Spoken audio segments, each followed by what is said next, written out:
Stadium in Nazareth, Pennsylvania. RCN4 Sports presents the 27th Annual McDonald's Lehigh Valley All-Star Football Classic.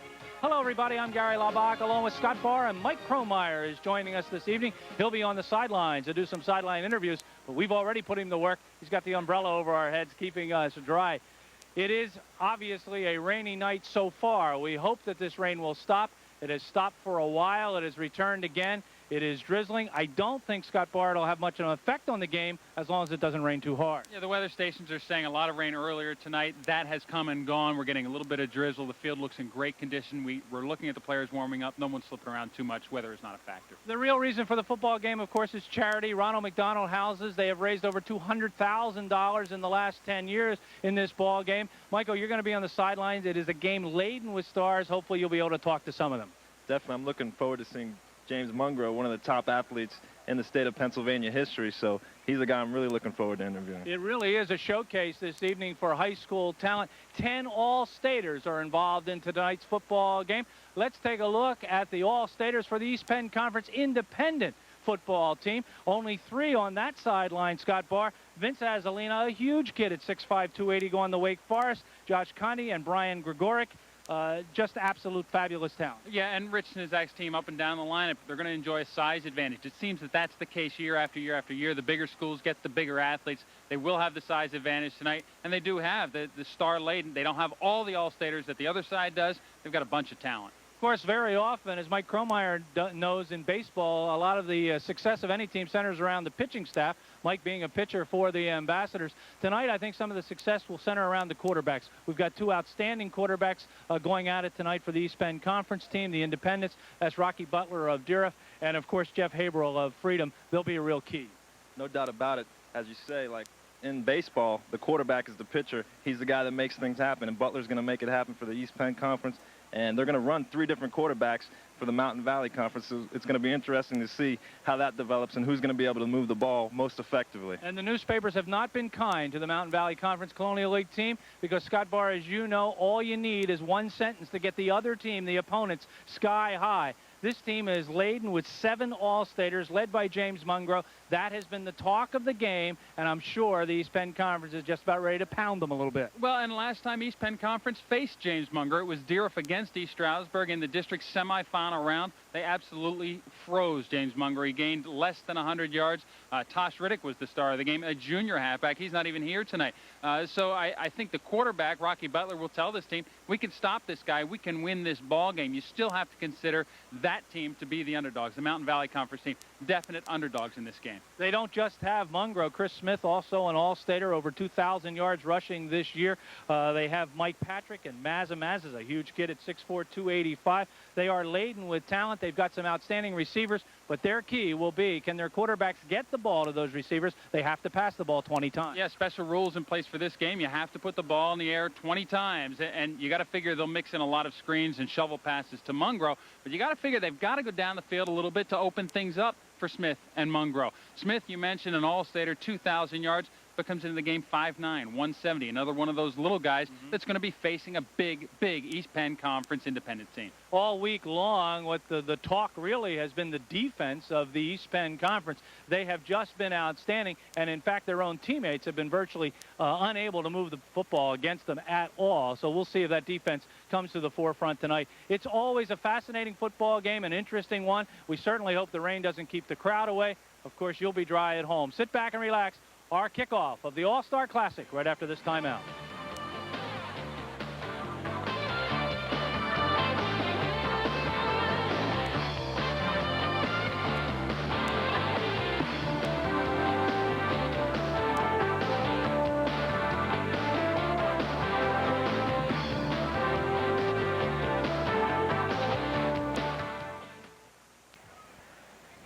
You are the visiting team, okay? Who's going to call it when it's in the air? I will. You're going to call it when it's in the air? Mr. Spagnola will throw the coin. All right, call it in the air. Tail. You called? Tails it is. It is. Tails it is. Okay, you have won the toss. You can kick off, receive, defend the goal, or defer your choice. Want to defer. Want to defer your choice. Okay. Excuse me, gentlemen. This team has won the toss. They defer the choice.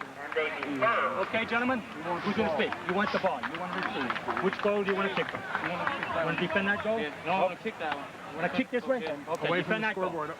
All right, Over this this way, way, gentlemen. We'll get it all going here, right? Let's go, Richie. Okay, this team will receive in this direction. Okay, gentlemen, let's shake hands and have a good ball game. So the NBC team will get the kickoff from the East Penn Conference Independent. We'll call them EPI tonight. NBC Mountain Valley Colonial. John Spagnola being honored this evening as a Distinguished Alumnus Award, the former Becca High player who also played with the Eagles, Seattle, and with the Green Bay Packers.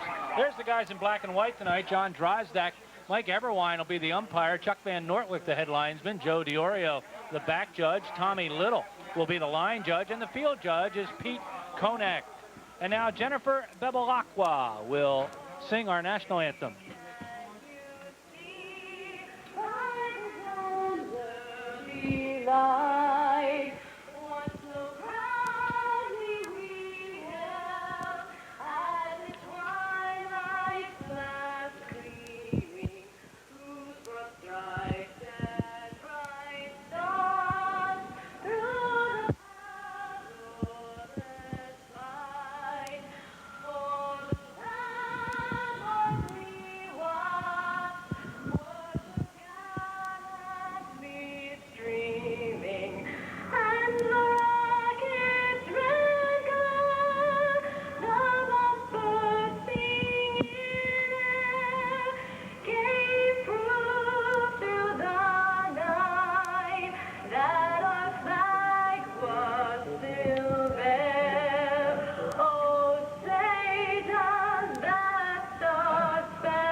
High school student Jennifer Bebalacqua sings our national anthem. One of our fine sponsors tonight is Napoli Pizza. They're located on Route 191 in Bangor. They're celebrating their 6th year, providing the entire Bangor area with not only the best pizza, steaks, and subs west of New York, but they've got great char-broiled burgers, spaghetti dinners, gyros, fresh homemade lasagna, and more than a dozen tantalizing appetizers like burritos, mozzarella sticks, pierogies, and breaded zucchini sticks.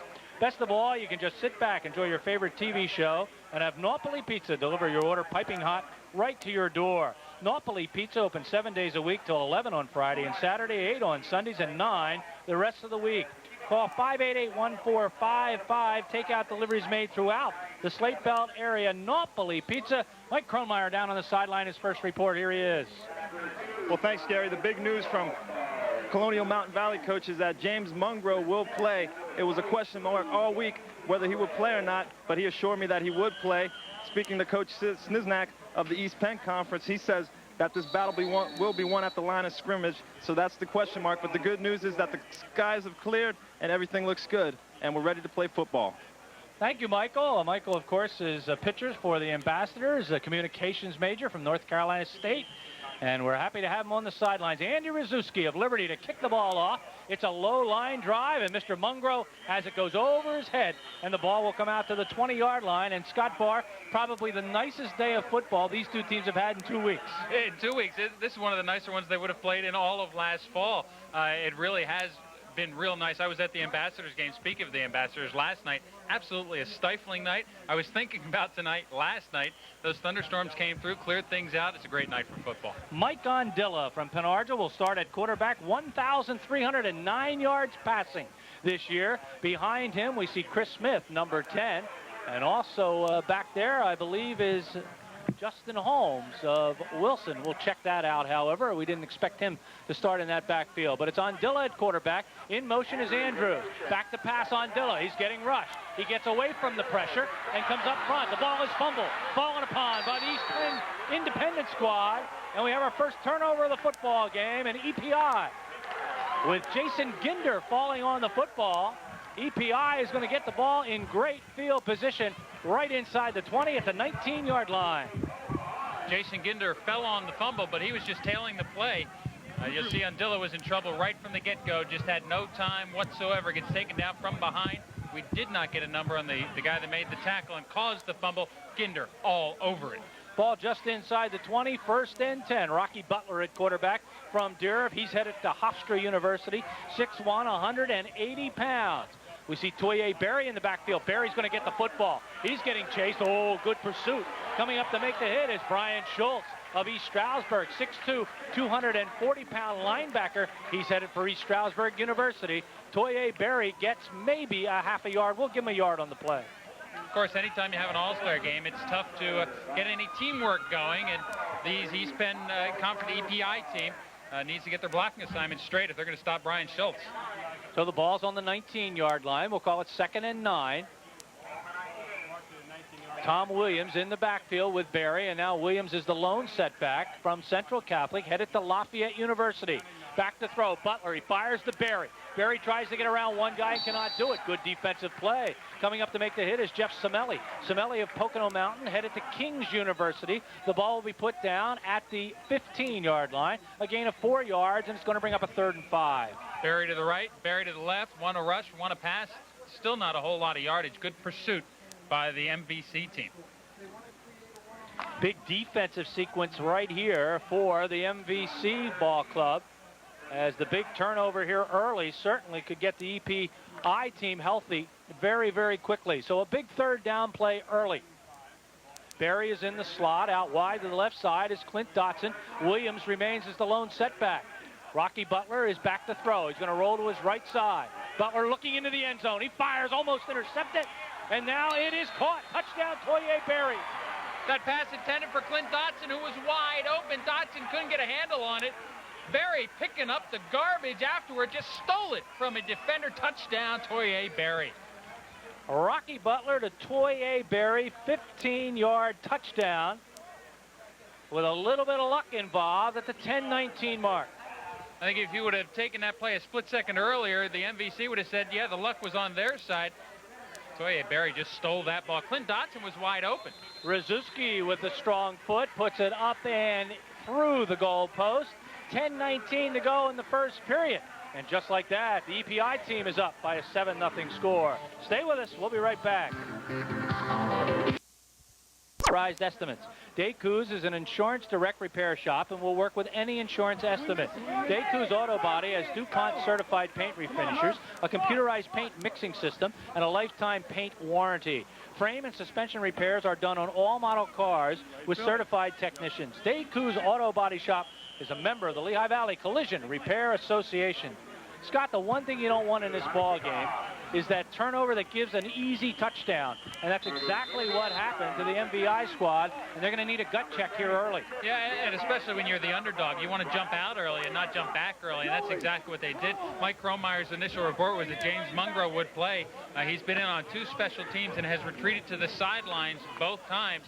The the MVC team just has not gotten him the ball just yet. Ondilla headed back to the huddle. Bob Bittler, the head coach of the MVC team, as he is coaching his last game as a head coach, as he will be retiring from Saucon Valley High School. We'll give his assistance in just a moment.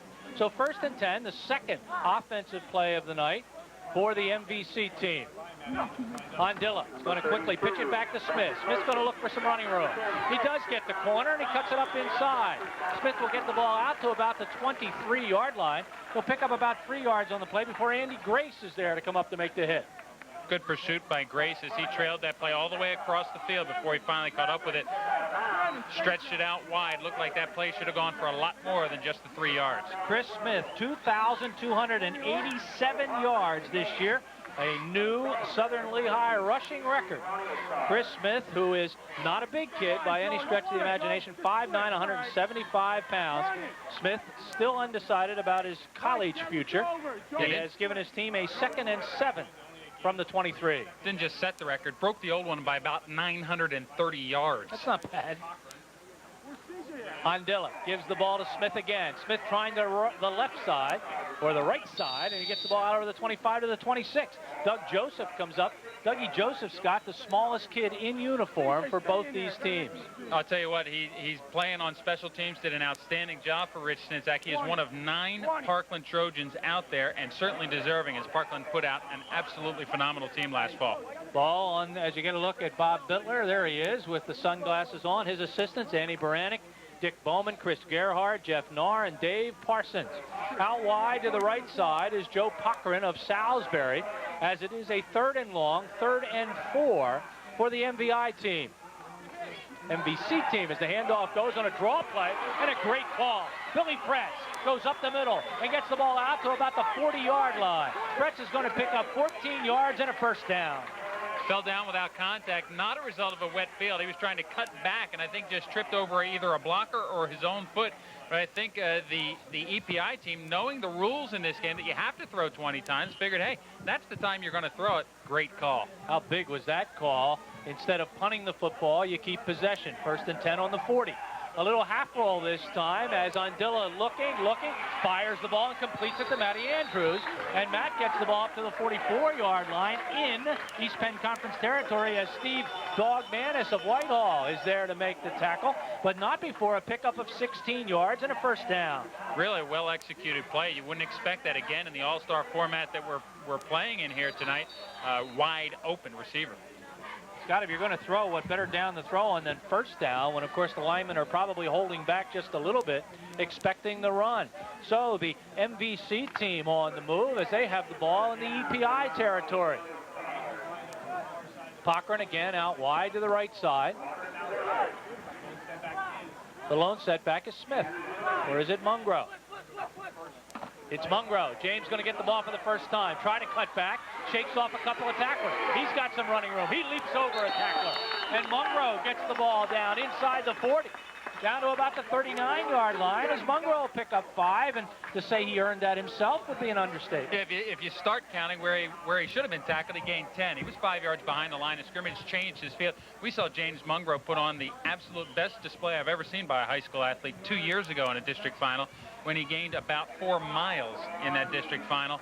Not so well last year in district, so maybe a little bit of retribution for James Mungro, as he has not played football since that district semifinal last fall. And he has only gained 8,432 yards in his career. Mungro sidesteps, dances his way down to about the 37-yard line. He'll pick up about 2 yards on that carry. Andy Grace again able to come up and make the tackle. It's going to bring up a 3rd and 3. Now the EPI team has to be guessing. This Mountain Valley Colonial team had a draw play last time. It was 3rd and 4, and then threw on first down. Got to believe they don't know what to think here. From the 38-yard line, 3rd and 3 to go. It's a run set. Andrews in motion. Matt's headed to Lehigh University. It's Mungro. He's got it, puts his head down, falls forward. Looks like he got about a yard on the play. He's going to be a couple of yards shy as Andy Grace is there once again to come up and meet him head on. Grace wearing number 38 from Phillipsburg High School, 5'10", 180 pounds. That's pretty small for a linebacker, but he's made some good hits already. He came up in a hurry and stayed low, hit Mungro low. Obviously the only place you can take him down. James has huge thighs and spectacular balance, and we saw on his 5-yard gain, you can't tackle him up high. So it's going to bring up a 4th and a long 2. Andilla is checking with his running back on the call. Big 4th and 2. Andilla keeps it. He rolls. He fires. Yeah, that's a little interference. No flag. Pass was intended for Mungro. No yellow flag. And it looks like Mungro was hit a little early by Dog Manis. No call. Sean Fluso applying the pressure, and we talk about pressure. How about 6'6", 235 out of Parkland, headed for Bloomsburg is Sean Fluso. He was the guy on Andillo's face, causing Andilla maybe to throw that ball a little sooner than he wanted. So they drive to the 37-yard line, do the MVC squad, and give the ball back over to the East Penn Conference Independent team, as they'll have the ball for the second time, 1st and 10 on their own 37-yard line. The last time it took them 3 plays to go 19 or make it 20 yards for the only score of the ball game. They lead it by a 7-0 score. Butler gives the ball off to the first man through. It looked like that might be Clint Dotson. We'll hold everything. Or is it Josh Conti? It is Conti, 6'1", 210-pounder from Parkland. He's an all-stater, headed to Bloomsburg University. Tackled by Jeremy Mull on the play. The ball to the 41. That's a gain of 4. We mentioned there are 9 Parkland Trojans in this lineup. Dotson was a good performer last year, contributed heavily to Richie Snizak's club. Matt Kakanda of Freedom is out wide to the right side. Saquon Birch is out wide to the left side. The handoff instead goes to Nick Capsalis of Liberty. Nick headed for East Stroudsburg University, and he gets good running room as he gets the ball into the MVC territory to the 49-yard line, and Capsalis picks up 10 yards and a first down.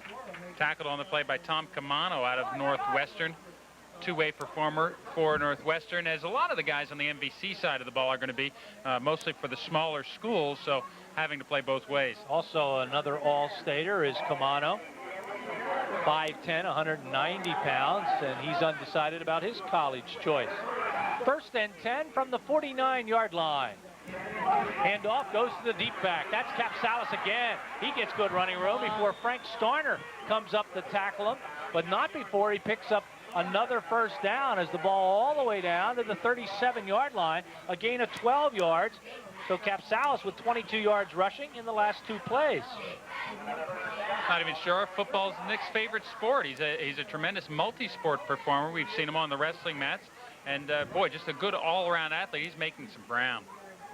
From the 37, first and 10, EPI on the move. From the I formation, Butler's going to keep it. Butler loses the football.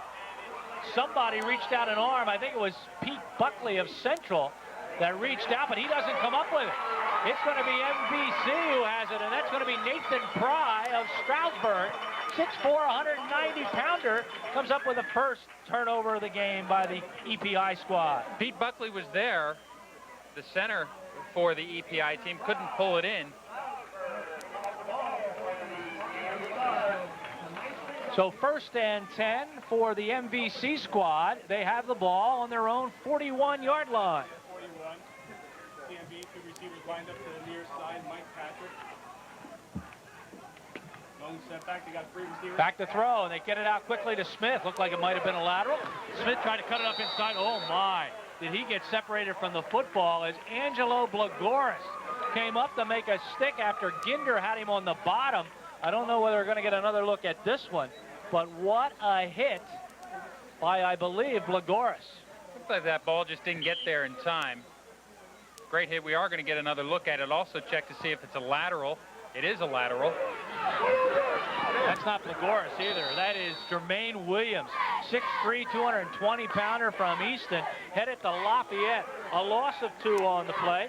Second and 12. Back to throw. It's a screen pass. As that's Ian Burley at quarterback. Dropping the ball is Jay Wilson of Stroudsburg, and it just goes down as an incomplete pass. Good thing, too. That would have been a 5-yard loss, as a lot of pressure applied to the quarterback. EPI all over the coverage on the screen pass. So they look at a 3rd and 12, and let's get Burley in the ball game at quarterback. 5'10", 185-pounder from Notre Dame High School. He's headed to Lafayette, and he now is your quarterback for the MVC squad. Mountain Valley Colonial team. Burley is at quarterback. Coming towards him is Pavensky. Burley back on a straight drop. Looking. He's going to fire long. Pavensky's down there, just off his hand. Pretty good coverage that time by Mark Steckel of Emmaus. Steckel was with him. Pavensky's a big kid, though, at 6'3". Steckel is not all that big. Steckel stayed with him. He's only 5'11". Mike Leonard applying the pressure that time in the backfield. And last time there was a guy applying pressure, he was 6'6". This guy's 6'5", 210. Out of Deerup, it was Mike Leonard, number 65 in that MVC backfield. Mike Leonard, a good all-around athlete, as the MVC squad will have to punt it away, as we see Steve Mummy of Northampton is back to do the punting. Deep to receive John Coca, who did it for Whitehall. But it's going to go away from Coca and go to Doug Joseph, who did it for Parkland. He catches the ball at the 20, trying to find some running room. Maybe gets a yard on the return.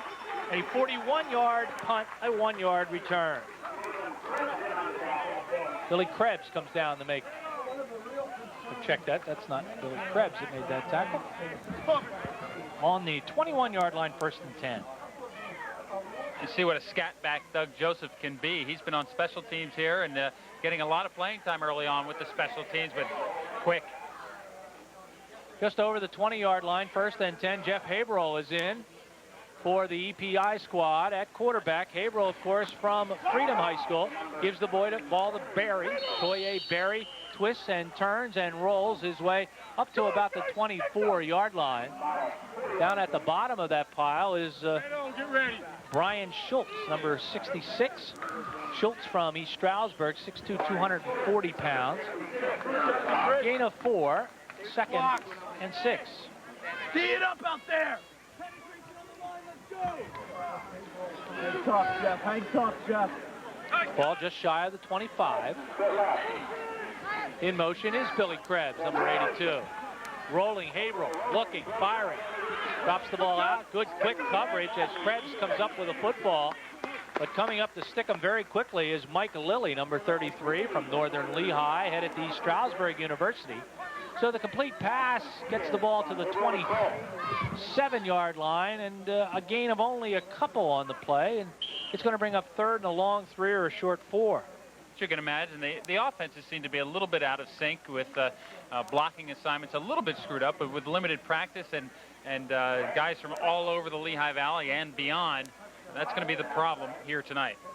So a big 3rd down play for the EPI squad. They hand it off to Barry, and Barry looks like he has the 1st down. His forward progress went out over the 30 to the 31. That's about where he had to get. The tackle made by Darren Borger of Lehigh. And I think we may have our first measurement of the night. We will. It does appear from here as if he does have the 1st down. Is that an all-star chain gang? Everything's all-star. The cheerleaders are all-star, the players, the refs. It's got to be an all-star chain gang. They haven't made a mistake yet.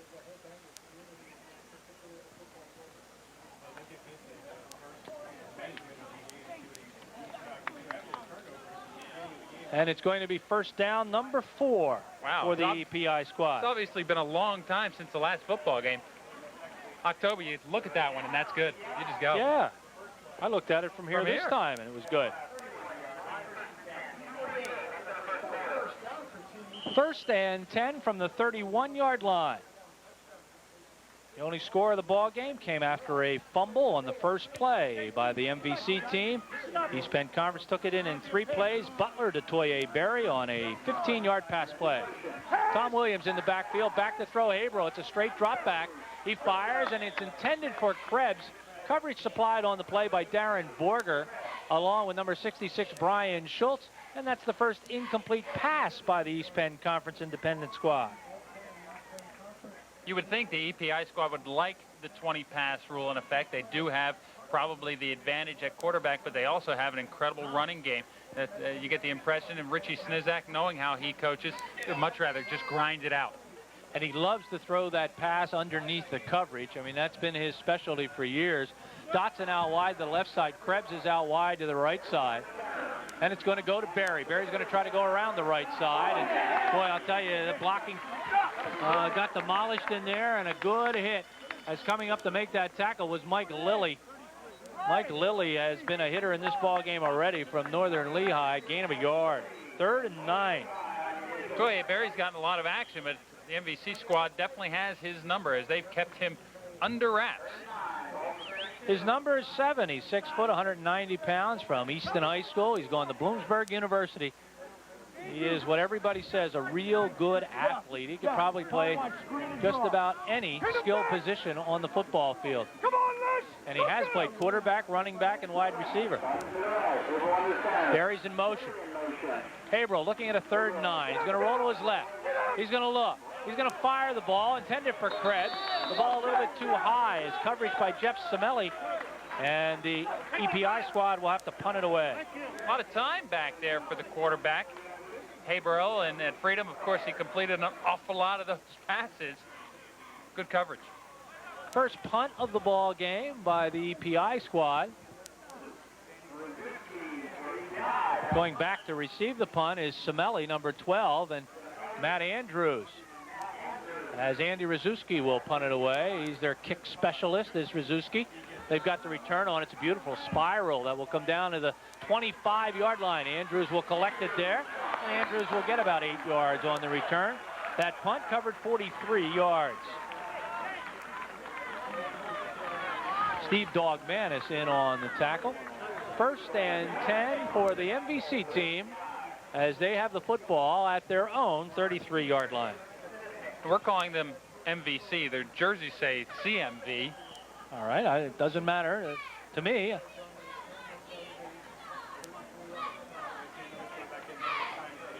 They were listed as the Mountain Valley Colonial team. If they want to be the Colonial Mountain Valley team, it's okay with me. The CMVs have the football. That's all that matters. In motion is Andrews. Back to throw and looking is Garrett Hall, the 3rd quarterback.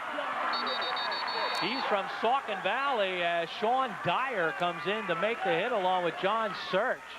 But Dyer was the guy to hit him. 6 foot, 245-pounder from Dira. Watch Mr. Dyer at work. Dyer got there a little late. Let's give the credit to 56 John Search. The loss is all the way back to the 21-yard line, and that's a loss of 12 yards. 2nd and 22. A lot of quickness by Search and Dyer as they really closed to the quarterback on that one. Search, one of those outstanding Parkland linemen. As you get a look at the time left. Back to throw. Hall, he fires it underneath. Oh my, he had a man wide open in Billy Fretz. And Fretz had some running room, Scott, and the ball was thrown behind him. But again, Fluso with the pressure. Sean Fluso, number 54. This EPI team has really figured out how to get to the quarterback in a hurry. They're going to have to make some adjustment to either get a receiver open earlier or to get these guys blocked a little better. Chris Smith is headed for the backfield as Jay Wilson will come to the sideline. And it's 3rd and 22, a very dangerous call right here for Bob Bittler. One where he may just give the ball to Chris Smith and let him see what he can do with it instead of risking putting the ball up and perhaps the turnover. Garrett Hall of Saucon Valley headed to Tufts University. It's the draw play as the handoff goes to Billy Fretz, and Fretz shakes a couple of tacklers and then gets the ball up to about the 26-yard line. He'll get about 5 yards, well short, before Robbie Schmidt will put him down, and it's going to be another punting situation for the CMV squad. You called it, Gary. Just give it to him on a low-risk call. Punt the ball away and see what happens after that. It's difficult to pick up a 3rd and 22, obviously. And his quarterback had been under pressure for a long time. Safe They're going to let the clock wind down. Talk things invited to visit Sam's Farmers Market at the corner of Allen and Front Streets in Allentown. Sam's has fresh fruit and vegetables daily and also carries a line of international foods such as Italian, Greek, Arabic, Indian, and lots more. Come out and visit Sam's Farmers Market soon. Hours are 8 a.m. to 8 p.m. Monday through Saturday, 10 a.m. to 4 p.m. on Sunday. That's Sam's Farmers Market, Allen and Front Streets in Allentown. That EPI coaching staff, the head coach Rich Snizak of Parkland, Tom Filipovitz, Tarek Haddad, Gene Legath, Mike Marks, Jim Morgan, Steve Schiffert, and Chuck Sonnen are the coaches of the EPI squad. Thanks to for supplying the game balls, the Ken Schiffert and Presidential Properties, Dave Lichtenwalner, responsible for that. So many thanks to them. The second punt of the night. This one off the foot of Mummy, and he drives the EPI squad back. Joseph has it at the 25-yard line. Penalty flag will bring it back, however, the first yellow flag of the ball game. That is going to be a 49-yard punt, Scott. He really put his foot into that. I'll tell you, that's missing in so many high school teams. A good punting game, a good kicking game overall. But it has really seemed to have come to life in the Lehigh Valley. We saw a few good kickers last year. And tonight, of course, we're seeing the 2 all-star punters. What a weapon that can be. And I think we're going to have ourselves a 15-yard penalty here, as we'll keep our eyes on John Drozdak to see what he calls from the point of the foul. So whatever yardage gained on the run back will be negated, and they'll walk off more yardage, set the ball all the way back to the 14-yard line, and it's going to be a clip. 1st and 10 from the 14, and Now, Scott, the EPI squad has to be a little careful about any turnover back in this territory. Rich Snizak on the prowl. But I'll tell you, they've got the right guys in there to do it. They're at number 40 in the backfield, or 44 in the backfield, Josh Connie from Parkland. He's the guy that's going to hang on to the ball and just grind out 3-4 yards at a time. So he hangs on to the ball and grinds out 3 or 4 yards as he barrels right up the gut, gets the ball out over the 15, out to about the 18 or 19 yard line. They'll put the ball at the 18, so he'll pick up 4, like Brunda there to make the tackle. 2nd and 6. Zellner on the tackle for the CMD Stars. Out wide to the right side is Krebs. Wide to the left side is Dotson. Gabriel is the quarterback. Hand it off to Capsalis. The hand off goes to Capsalis this time. He doesn't go anywhere as he's run into by a tough CMV team as they come up to hit him, making the tackle. Kyle Irwin, the first one. Irwin from Northampton, a 6-footer, 195 pounds. He's headed to East Stroudsburg. And there's going to be a loss of a yard on the play. 37. EPI had Connie up front in the eye. Capsalis trailing. Connie missed a block. Don't get much yardage when you miss blocks in an all-star game. Mike Schwab comes out. Boy, is he a big tight end. 6'3", 245-pounder from Deera. Headed to Lock Haven. There goes Krebs past his quarterback. Back to pass. And Haverhill is back to throw. He's going to fire it out. Has it knocked down. Good defensive play by Scott Rothrock of Catasauqua. He's an all-stater, 6 foot, 220-pounder. Headed to East Stroudsburg. They were trying to find Conti, Scott, and he had some running room. And if he gets in an open field, he's just going to knock you over. So a real important play there by Rothrock. They had it set up well, just didn't account for Rothrock. And if you're wondering where Mr. Tracy is this evening, Dick Tracy, believe it or not, is on vacation. He is in Atlanta, Georgia. And I'm sure right now he wishes he was right here. He just hated missing one of our broadcasts. The punt by Rzuski will drop at about the 30 or the 44-yard line, and then finally gets picked up at about the 36 before the tackle is made by Doug Joseph. The punt covers 47 yards. We're seeing some good punting here tonight. That's not a stat, however, coaches get all that excited about. They get excited when the average is 14, and we've been to games like that. These two guys are just going to put it down the field and have it back and forth. So a little bit of slippage going on that time as the special teams tried to cover, but Doug Joseph is all over the field on these special teams. We had a downpour here about 2 hours ago, and that lasted maybe a half an hour, and then it drizzled for about another hour, and right now it's beautiful, so the field could be a little slippery.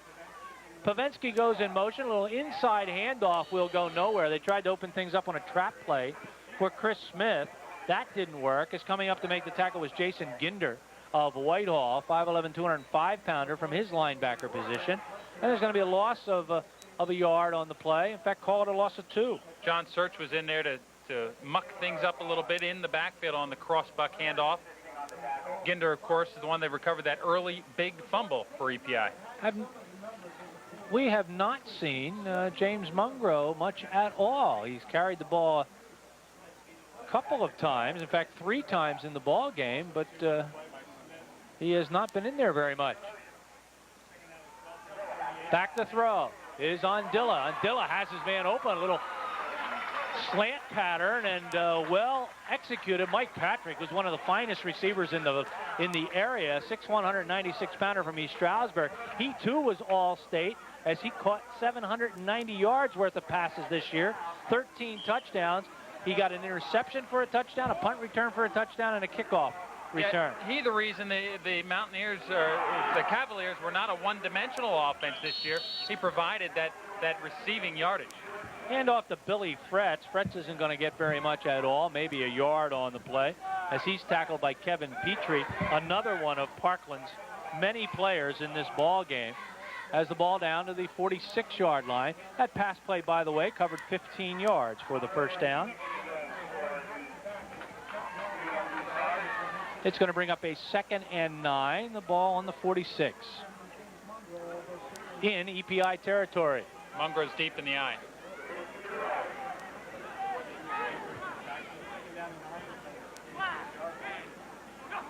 In motion, Fretz. Here comes the pitch to Mungro. He's going to throw. He's got a man open.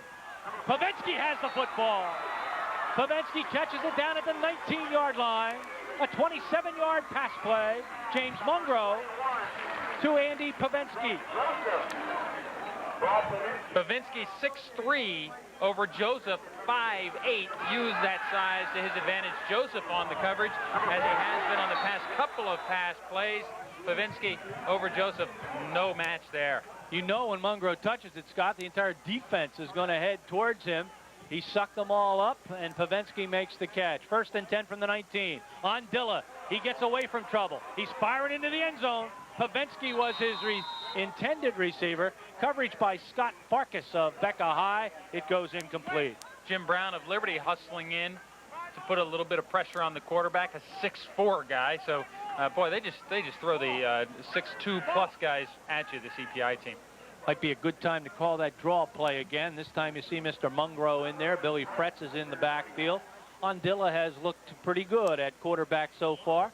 He's headed to Millersville University, 5'11", 175 pounds, and he's gotten the word from the offensive coordinator on this squad, Andy Baranek.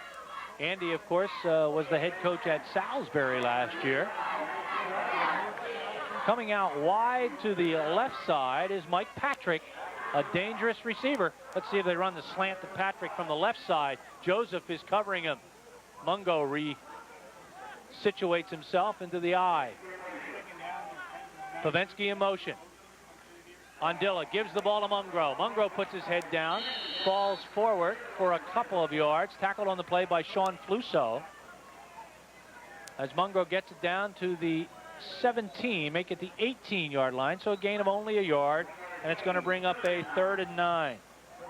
It'd be a rare game where Mungro's best play is a pass that he threw.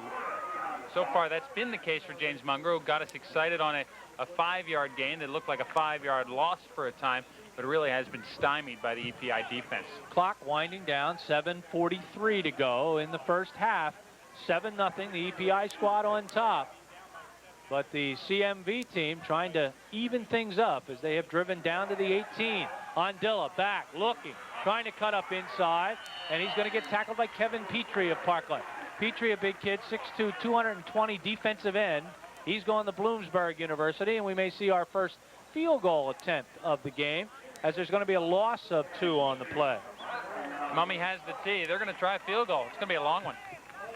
It will be about a 37-yarder till all is said and done. As you see the tee being placed down at the 27-yard line. Holding is Fretz. And Steve Mummy of Northampton will give it a try. It's up. It looks long enough. And it is perfect. It is through the upright. There's a flag. We'll have a roughing the kicker penalty on John Search. Ran right into Mummy. Do you take the points off the scoreboard? Yes, you do. I think you do in this case, since you're down by 7. Normally I say no, and that usually is the rule. But it's going to give them a first down. And I think maybe you give it your best shot. So let's hold everything.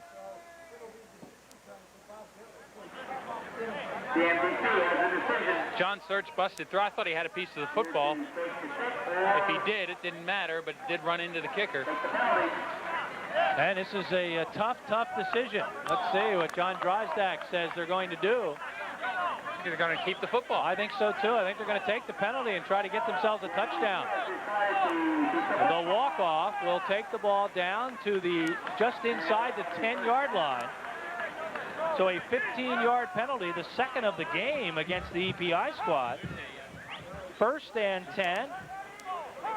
1st and goal to go from just inside the 10. Go down a little bit, down to earth. And now we're going to get a timeout called by the CMV squad. And while we have a timeout down on the field, we'll take timeout right up here and talk to you about Doherty Roofing. Doherty Roofing is located at 525 North 14th Street in Allentown. They specialize in all types of roofing and sheet metal systems, both commercial and residential. Doherty Roofing is a family-owned and operated business and has been providing you quality service since 1946. Just remember to call Doc when the roof leaks at 432-9870. That's call Doc when the roof leaks at 432-9870. Gary, I got to hand it to you. It was pouring down rain, and you said it's going to be a gorgeous night for football. The sun is out.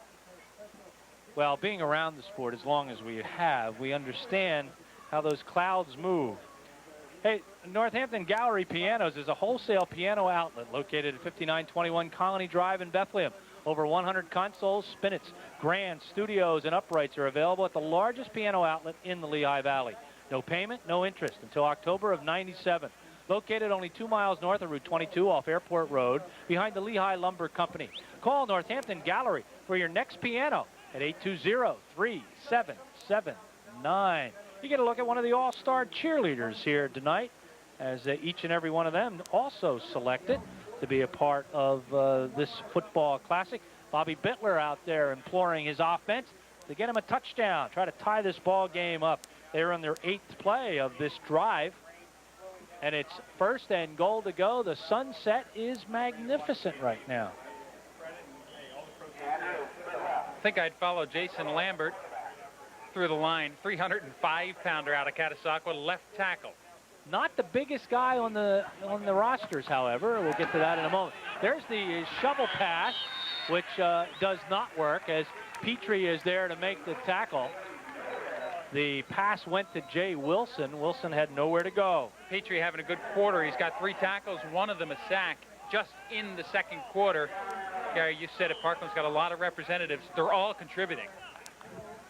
Loss of a yard on the play. 2nd and goal to go from the 11-yard line. And I've got to find the biggest kid. Pat Green, 6'8", 335 pounds, from Emmaus, headed to Vanderbilt. 2nd and goal to go from the 11. There's the pitch to Mungro. Cuts back against the grain. And Mungro gets down inside the 10. He fumbled the football. Who has it? There's the reason, I guess, Scott, you keep the points on the board. Doug Joseph recovers the fumble. James Mungro's eyes had to be huge as he saw a huge hole. All he needed to do was cut back. The EPI defense closed on it quickly. Doug Joseph in there again. So Mungro fumbles, and the ball is given back to the EPI squad as you get another look at it. Doug Joseph falls on it. 1st and 10 from the 5-yard line. And I thought Bob Bittler made the right decision, still do, but the fumble takes those 3 points off the board, and he's not going to get any out of it. Right up against the center of the line, the handoff. I think Barry is the ball carrier. That is Toye getting up, as he managed to squirm his way away from most of the linemen who hit him. Darren Borger in on the tackle from Lehigh. Gain of 2. It's going to be 2nd and 8. The ball on the 7.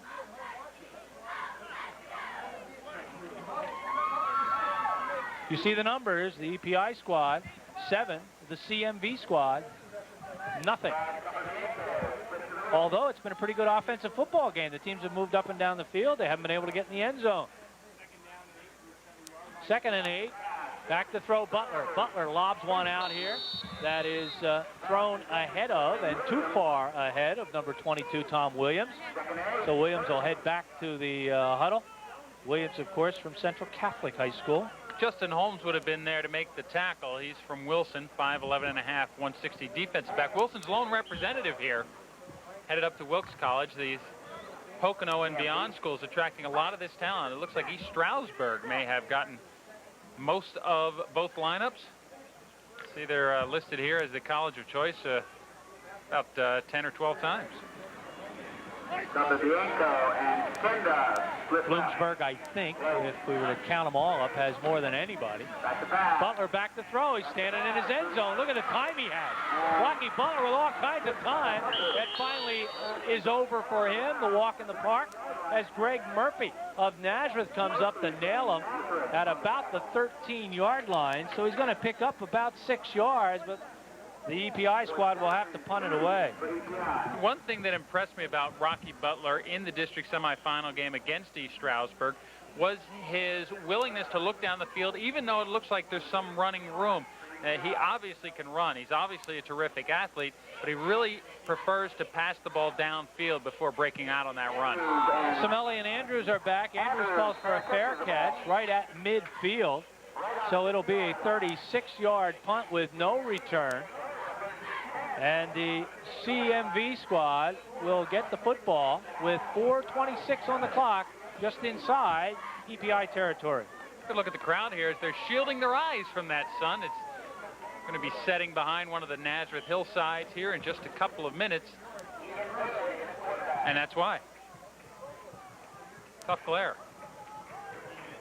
In fact, that glare right in our eyes to our left. 1st and 10 from the 50-yard line. Back to throw. It's Burley. Burley has it outside. Pavensky has the football.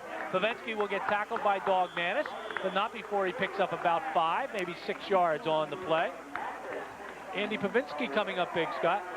I'll tell you what, Pavensky is huge and he's quick, and I think that's the thing you pick up in an all-star game more than anything is the speed that goes along with these great athletes. He was out there and he had it and was closed on quickly by Dog Manis. But I've been really impressed with the way these defenses are able to chase down these big guys. 2nd and 5, a gain of about 5.5 on the play. The ball just inside the 45-yard line. So Burley back in there at quarterback. A lot of movement along the line of scrimmage. Let's see who moved first. We certainly saw a defensive lineman move first. Left guard offense. But now we'll see whether he was drawn offside, because some offensive people certainly did move. He was not drawn offsides. He was flat out offsides. And that's going to be very close to a 1st down. 3rd penalty for 35 yards against the EPI squad. The CMV squad has not been penalized tonight. That's 1st down. 1st down number 6. Here you get a look at Ronald. Of course, all the money made in this ball game goes to the Ronald McDonald houses. Over $200,000 raised from this ball game since McDonald's took it over 10 years ago. What a terrific charity. I've got a personal note I'll add later in the ball game, but terrific charity. Glad to see a lot of people out. We'll see at halftime a feature on the Ronald McDonald house. That pass was intended for Jay Wilson, and he got stuck, and stuck pretty good by Dog Manis. Right in the chest. Dog Manis with the helmet to the chest. Closed on it quickly. Again, the speed of the defense just closing on that receiver. That's one of those, Scott, where you know you're going up in the air. You're probably not going to catch the ball. Your hands are raised above your head, and you're going to get killed. And there's just nothing you can do about it. Absolutely. And Dog Manis obliged. You know, he's got to do that. From the 39-yard line, 2nd and 10, 3:32. The clock is stopped. That was the 11th pass by the CMV squad. Little inside handoff, and that was very slow to develop. Not too many bodies were pushed aside there. No hole. As carrying the ball was 21, Jay Wilson. Mark Seagreaves was there to make the hit. Seagreaves is from Central Catholic, 6'2", 235. It's going to be a loss of a yard on the play. 3rd and 11. The running game that everyone thought the CMV squad had to produce tonight to win has at the moment gained them only 16 yards. They have passed for 63. Burley back to throw. It's a screen pass, and it's not gone anywhere. As good coverage supplied by Dog Manis. The catch made by Billy Fretz. He did get about a yard on the play, maybe 2. We'll give him a couple. That'll go for Dog Manis' 4th tackle of the game. He's just gotten busy on this series. And we're going to get a timeout called down on the field by the EPI squad. They lead it 7-0, 2:34 to go. 1st half. Come on back. 10th year as we welcome you back since McDonald's has taken over. Obviously the 27th year of the football classic. East Penn has won 7 of the last 10, but Mountain Valley Centennial and Colonial, they have won 2 out of the last 3, including last year's victory. We're going to punt the ball away is the CMV squad. It's a long punt that's headed for the end zone, and that's where it will go. So easy to figure, a 40-yard punt. 1st and 10 for the EPI squad on their own 20-yard line. They've had it for 10 years. You'd think they could get the logo in the middle of the field right. That is not a great rendition of the Golden Arches. See a couple of banners on the sides that are a lot better. 1st and 10 from the 20-yard line with 2:26 to work with, and not all the fans are kids. As Certainly one of the grandmothers enjoying tonight's action. From the 20-yard line, 1st and 10, Rocky Butler will call the signals here on what could be the last series of the first half. He gives the ball off, first man through, Josh Conti. And Conti's going to get the ball out to about the 24-yard line before he is tackled by Nathan Pry. And we're going to get a penalty flag down on the field, so we'll hold everything. We're going to get unsportsmanlike against the East Penn Conference. They're starting to pick up some big penalties. This will be their 4th of the game. Their only luck here, Scott, is it's half the distance to the goal line, only be a 10-yarder. The other is there's only 2 minutes and some to go in this half. So if they do end up with the ball, they can go into the locker room with it. Boy, that's not a penalty you expect in an all-star game. You don't expect it to be called. You've got to believe that was a flagrant call that the officials want to get on top of right away. There's going to be a gain of 2 on the play by Conti, and then the penalty from the point where Conti was tackled after the play was over. So it's going to be 2nd down and 18 from the 12-yard line.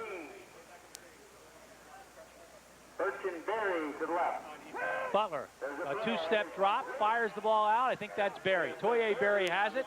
Berry is up to about the 21-yard line. So he'll pick up about 9 before Scott Brablick is there to make the tackle from Lehigh. It will be a pickup of 9 yards. Anytime you get Toye Berry one-on-one with somebody, he's going to threaten to break it long. Just made up half the distance of what they needed to make the first down. Timeout called by the CMV team. Hey, D.E. Cressman Insurance Agency is with us. They're at 2130 Walbert Avenue in Allentown. They've been serving the Lehigh Valley for over 44 years, from business and life insurance to car and property. D.E. Cressman has the policy that will work for you.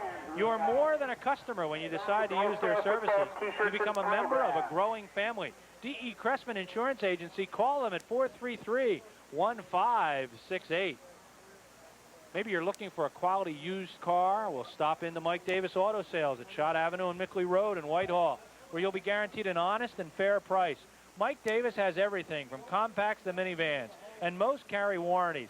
Financing is also available. Make your next used car purchase at Mike Davis Auto Sales. You won't regret it. Mike Davis Auto Sales is a family-owned business run by Mike and Bonnie Davis since 1983. Hey, our thanks to John J. Fox for all the information he supplied to us for this year's ball game and all the hard work that he does. And the food. And, don't forget the food. Well, I forget the food That's part. not too bad. I forget the food part. Anytime John J. waits on you, that's worthy of mention. It's 3rd and 9 from the 21-yard line. Butler has it. Butler still has it. Butler looking for room, and he's not going anywhere as Butler gets tracked down by Nathan Pry. Nathan Pry's been involved in a lot of tackles here tonight. That's his 2nd this series, and he got the fumble earlier, if you'll remember. I think that was a run all the way for Rocky Butler. I don't think he wanted to put that up ever. Designed quarterback draw for Rocky Butler. We said he has the running ability, just doesn't use it very often. It's got to be a dangerous scrambler back there. Nothing dangerous about going to Hairlines, too, though. They want you to join them at the Hairlines 500 on June 30th, a night for men only. And, Scott, that's where I get my hair done. I want you to know that. From 5 to 9, men only. Come and experience great salon service and refreshments and enter into a drawing for some manly prizes, including a cooler full of American Crew products. American Crew has everything a guy could ask for, from shampoo to cologne. American Crew's revolutionary shaving products give a close shave while conditioning the skin, leaving it soft and touchable. Join the Hairlines team for their Hairlines 500 or stop during regular business hours June 30th, 5 to 9. 4,706 people are in the stands tonight. A low line drive kick that's taken at the 36-yard line, and trying to spin and work his way somewhere is Mike Patrick. And he does get the ball up to about the 42. That punt was 44 yards. Minute and 24 to go. The ball is on the 42-yard line. 1st and 10. Scott, you going to get a little dangerous here? I think you have to.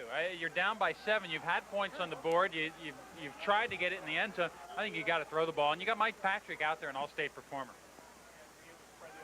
Back to throw. Burley looking, and going down.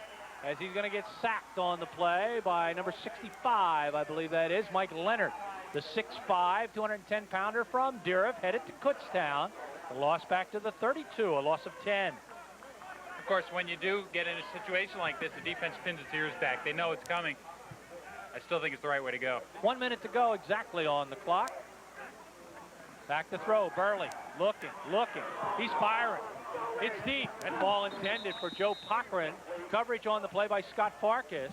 Farkas of Becca High. Cochran is from Salisbury. Cochran going to Moravian. Farkas is going to Moravian. You like those Moravian guys? Yeah, there's Greyhounds, and they'll be in the same uniform in a few weeks.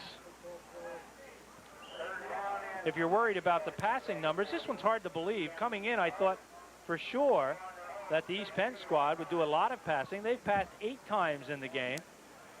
And I thought that the CMV squad would pass as little as possible. They've passed 13 times. I think it goes back to the size advantage on the line.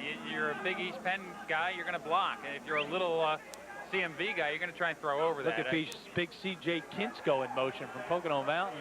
And being buried is Burley. As everybody met at the quarterback in to make the hit. 72 Seagreaves and 65. And that, once again, is Mike Leonard. Timeout called by the EPI squad. Seagreaves had 2 tackles, both for losses, both in the second quarter. And there was a loss of 7 yards on that play. Hey, Mars Disposal is with us. If you're cleaning out your unwanted items and it creates a new problem, what to do with the waste? Well, let Mars Disposal Service be the solution. Hard to dispose of items such as appliances, car parts, furniture, and yard waste are no problem. No job is too large or too small. Mars will take just about anything, so call Mars Disposal Service at 262-9021. Mars Spring Yard Cleanup is now in progress, so call today if you need help. Call them, 262-9021. It will be another punting situation. We have already punted the ball 7 times tonight. There's John Spagnola. Yeah. Congratulations to him and to his daughter, Kelly, I think he said. So excited. And they're My on old TV. grade school coach right here. You got to get Maybe him. Kelly. Well, not all that exciting. Everything I know. Out Coco and Joseph. right? Back to the Here's one front of John's from former Northampton, coaches. Steve Mummy. He could still play. Get a good one. He could still play. Packers, Seattle, Eagles. Mummy's going to get one away. This one not quite as strong as he's been doing, but it gets a good bounce, and it's touched. That ball is loose. Coca falls on it, and John Coca saves the turnover as the ball will be marked down at the 33-yard line, touched at about the 37.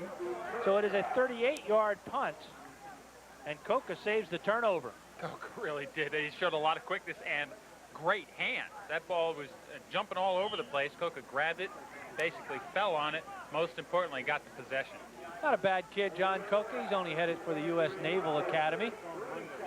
His dad, of course, the head coach at Whitehall. John did just about everything for Tony. There's that pass underneath. Rich Snizak is noted for. Collected by Dotson. Dotson's still on his feet, trying to find all kinds of running room. Finally goes out of bounds with 22 seconds left on the clock. He will get knocked out at about the 47-yard line by Jason Labar of Bangor. It will be a gain of 14 yards and a first down. Dotson's not supposed to be this nimble. Watch how many tacklers he gets away from. Dances to the outside. Just gets bumped out of bounds. 22 seconds to go. That's a big gain. That's the first down for the EPI squad, Scott, in their last 4 possessions. They really haven't been able to get it going. The MVC squad, or the CMV, what are we calling them as? CMV. They're CMV now, at least for the moment. They really have kept EPI at bay. Back to throw. It's Haberl. He's looking. He's firing. He's got wide open. Dotson. Dotson has the football. Dotson all the way down to a 5-yard line.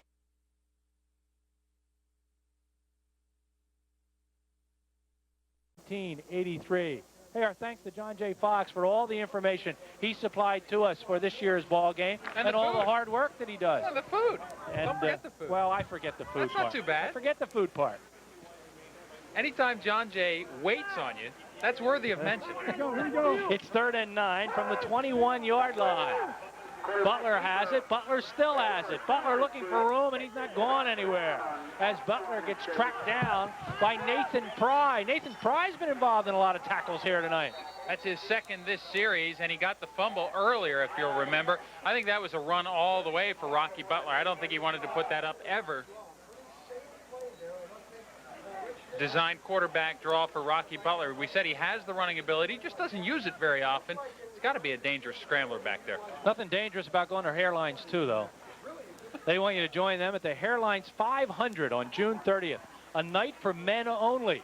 And, Scott, that's where I get my hair done. I want you to know that. From 5 to 9, men only. Come and experience great salon service and refreshments and enter into a drawing for some manly prizes, including a cooler full of American Crew products. American Crew has everything a guy could ask for, from shampoo to cologne. American Crew's revolutionary shaving products give a close shave while conditioning the skin, leaving it soft and touchable.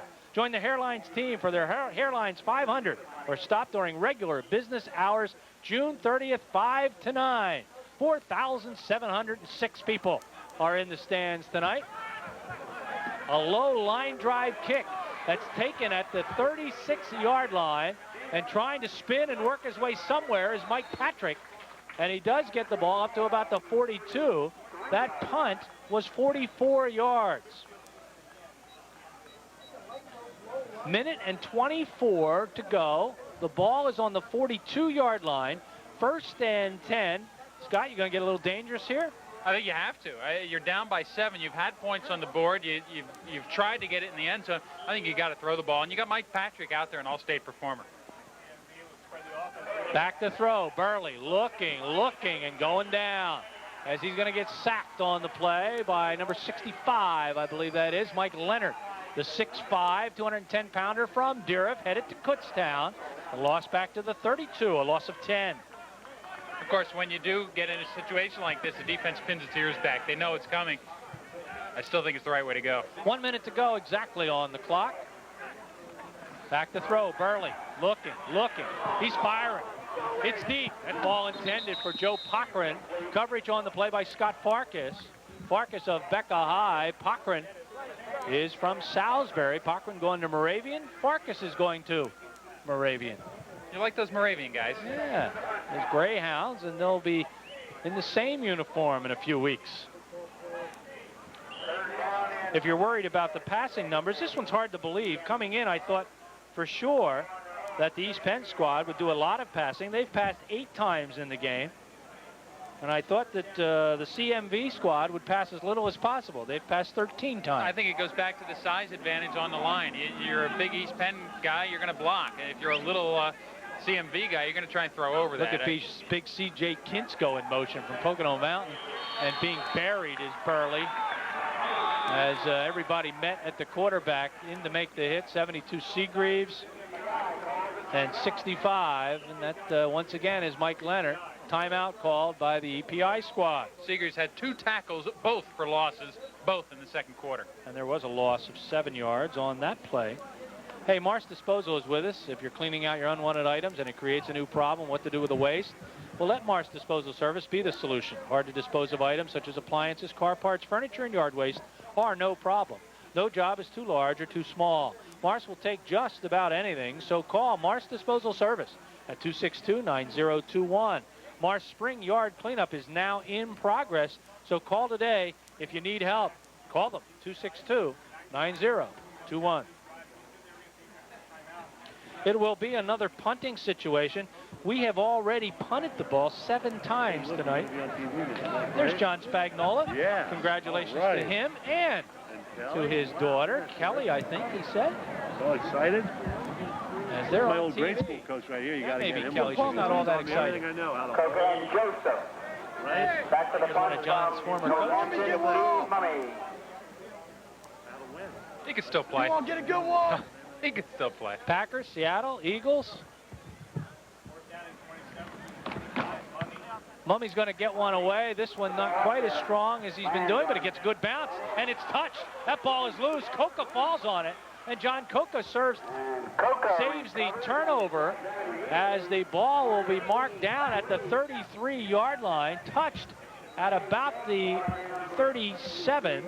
So it is a 38-yard punt. And Coca saves the turnover. Coca really did. He showed a lot of quickness and great hands. That ball was jumping all over the place. Coca grabbed it, basically fell on it. Most importantly, got the possession. Not a bad kid, John Coca. He's only headed for the U.S. Naval Academy. His dad, of course, the head coach at Whitehall. John did just about everything for Tony. There's that pass underneath. Rich Nizak is noted for. Collected by Dotson. Dotson's still on his feet, trying to find all kinds of running room. Finally goes out of bounds with 22 seconds left on the clock. He will get knocked out at about the 47-yard line by Jason Labar of Bangor. It will be a gain of 14 yards and a first down. Dotson's not supposed to be this nimble. Watch how many tacklers he gets away from. Dances to the outside. Just gets bumped out of bounds 22 seconds to go. That's a big gain. That's the first down for the EPI squad, Scott, in their last 4 possessions. They really haven't been able to get it going. The MVC squad, or the CMV, what are we calling them? CMV. They're CMV now, at least for the moment. They really have kept the EPI at bay. Back to throw. It's Haverhill. He's looking. He's firing. He's got wide open. Dotson. Dotson has the football. Dotson all the way down to the 5-yard line. Make it the 4-yard line. Justin Holmes is there to bring him down. 12 seconds to go on the clock. A pickup of 49 yards. Justin Holmes made the tackle, but he's the one that also missed the coverage. Dotson just went by him. Boy, great burst of speed by Dotson to get by Justin Holmes, and then Justin Holmes had to close again. Haverhill put it up where Dotson could run under it. First and goal to go from the 4-yard line. Not much time left on the clock. You see it, 12.6 seconds. In the backfield is Conti, but Haverhill's back to throw. He's got a man open, and it goes through the hands of John Moyer of Whitehall. He was wide open. Maybe a little behind, a little too high. Absolutely wide open. Scott being kind. I don't know if we have the replay. For some reason, we don't. 8.6 seconds on the clock. Second and goal to go from the 4-yard line. I think if you ask Moyer, he says he should have had it. He would be telling the truth. John would love to have that one back. 6'4", 220 is John Moyer. Clock is stopped with 8.6 on the incomplete pass. Back to throw, Haverhill. He's going to go down, and now you got to worry about that clock. As he's sacked, a quick timeout with 1.9 seconds on the clock. As the loss is back to the 10-yard line. It'll be a loss of, well, it's not back that far. Back to the 8-yard line, a loss of 4. Timeout call. I think importantly, he got on the ground quickly and called the timeout quickly. If he runs around back there for another 1.9 seconds, they don't get an opportunity to put 3 points on the board. Gene and Frank Auto Body Repairing is with us tonight. They're located in East Allentown off Union Boulevard. They wish good luck to all the All-Stars. Gene and Frank offer complete auto body repairs and painting, free estimates, repairs to all types of auto radiators and heaters with 24-hour replacement service, state inspections, mechanical repairs, and auto air conditioning service, covering both types of free-on replacement. Gene and Frank Auto Body Repairing, Allentown's most complete cooling system and body plant service. I hope you're enjoying your hot dog, Mr. Barr. I am. I'm going to have a cold dog at halftime. Along with the 20 pass minimum, there's a 20 ad minimum. Yes. And Gary's handling every one of them. And unable to get to the dog. Rzuski is in to kick the field goal. It will be a 25-yarder. Coca is holding at the 15. Rzuski was outstanding all year long. He could pump him in from the 40. It's down. It's up. And it is good. The clock has gone to 0-0-0. The first half ends on a 25-yard field goal from Andy Rzuski of Liberty High School, headed to Millersville. And we have a 10-0 halftime score in favor of the EPI squad. And Scott, I'm sure that Bob Bittler now would love to have gotten those 3 points back. It just didn't happen. But I think he goes into the locker room feeling pretty good about his team and their ability to move the ball up and down the field. Once you get into that red zone, it's a rhythm thing, and there's not a lot of time to establish that right now. Mike Kromeyer has Bob Bittler. Let's talk to him.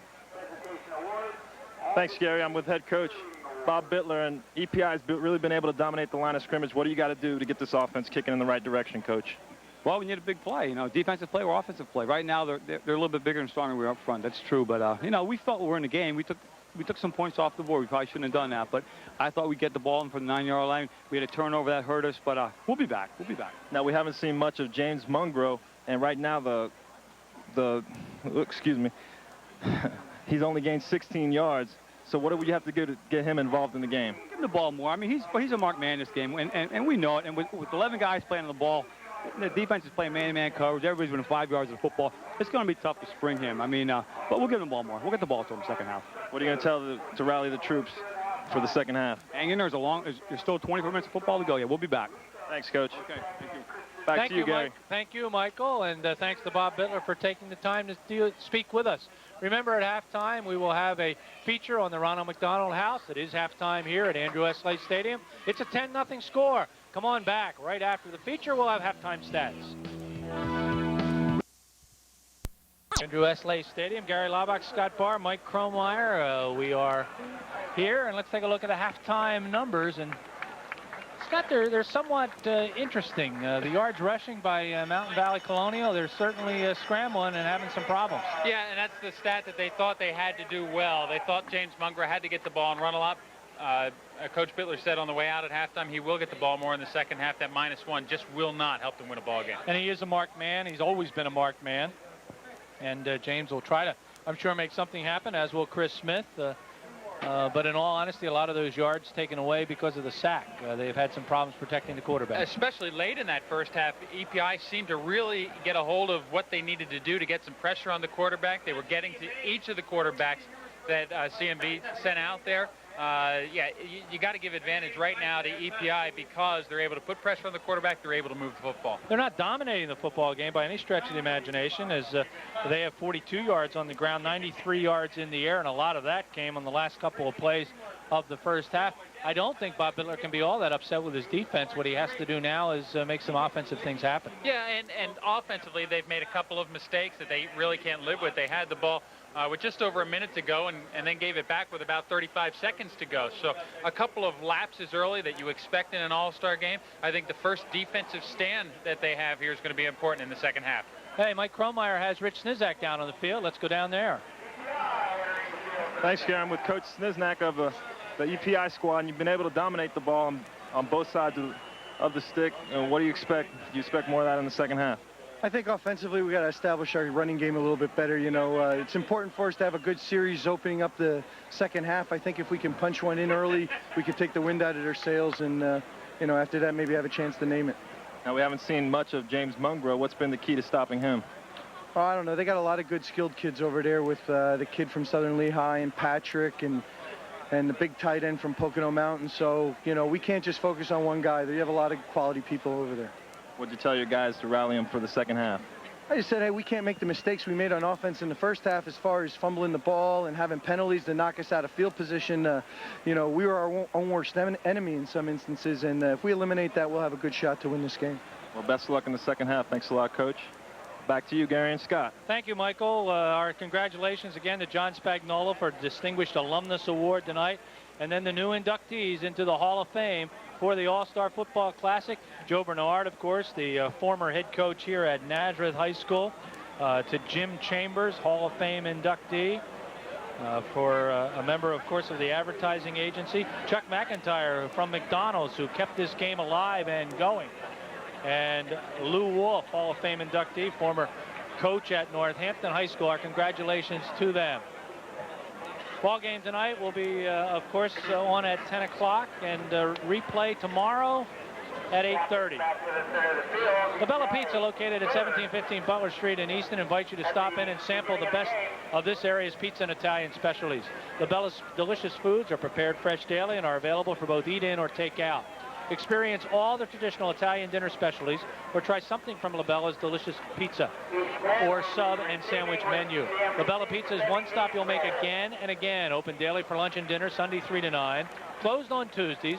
You can call them at 258-4050. La Bella's will be open on the 4th of July. Coach Snizak touched on the first possession that EPI will have. Remember, they deferred their choice in the first half. They will most certainly take the ball in the second half. But really, I think the momentum hangs in the balance of this first series. If EPI could take it down and assert some dominance, it will be theirs. But if CMV can come out and dominate the line of scrimmage here, early advantage CMV. Two fumbles, of course, did not help the cause of the CMV squad. The first one led to a touchdown, a Rocky Butler to Toye Berry. Touchdown pass of 15 yards. Brzezinski with the extra point came to 10:19 mark of the first quarter. And then, of course, the last play of the first half, 25-yard field goal to Andy Brzezinski, made it 10-0. And the CMV squad got the ball all the way down. First and goal to go from the 9-yard line. They took a field goal off the board and then fumbled the football away. Doug Joseph came up with a fumble recovery, and that stopped the drive of the CMV squad. Again, the ball kicked into the end zone. So again, no one can bring it out. And it'll be 1st and 10 for the EPI squad on their own 20-yard line. Steve Mummy's done a real nice job with his foot tonight. That's been a bright spot for the CMV squad. Defense also has been, but Mummy out of Northampton really has been a key. The kicking game tonight has been just outstanding. Brzezinski and Mummy together have done everything you'd expect of them. Mummy, of course, had a field goal taken off the board. 1st and 10 for the EPI squad from their own 20-yard line. Haverhill is in at quarterback, gives it to Toye Berry. Berry goes around the left side, cuts up inside, and Berry gets the ball up to about the 35-yard line, a gain of 15 yards and a first down. First down number 7 for the EPI squad. Jason Labar of Bangor in on the tackle. Toye Berry really unable to shake loose in the first half. Gets a big early one here. We talked about the momentum hanging in the balance of the first drive. Early advantage, EPI. Rich Snizak, you saw in midseason form, he wants this touchdown. He wants to nail that coffin shut, and then, as he said, maybe name the score. We'll see whether or not that works out. Berry again does a little dancing in the backfield and gets the ball over the 40 to about the 41-yard line. He'll pick up another 6 yards on that carry. So it's going to bring up a 2nd and 4, tackled again by David Jones. Jones is headed to Lehigh, outstanding student from Bangor. Jones is a big kid, 6'3", 242 pounds. 2nd and 4 from the 41-yard line.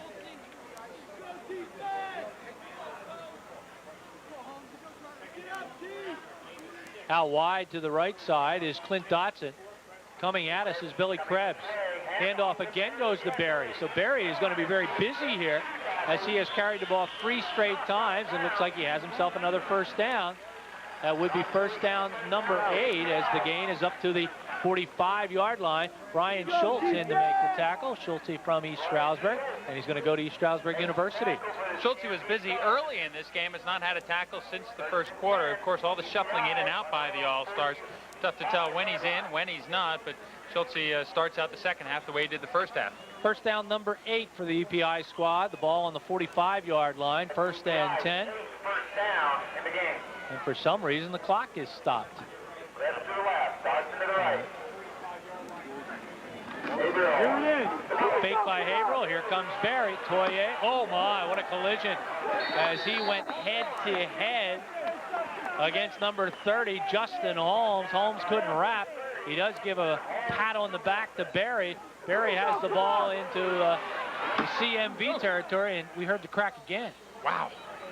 Mike Lilly finally brings him down. Mike Lilly of Northern Lehigh has been involved in a bunch of plays tonight, but Justin Holmes going to have his ears ringing after that one. I think the mild concussion brought him down as a head-to-head combat. The ball is in CMV territory on the 49-yard line, a gain of 6, 2nd and 4. Handoff Krebs on an end around. Krebs isn't gone anywhere. As that time, the CMV squad smelled it out. Making the tackle is Jeff Rink of Northern Lehigh. 5'11", 195-pounder headed to East Stroudsburg. There's a loss back to the 48.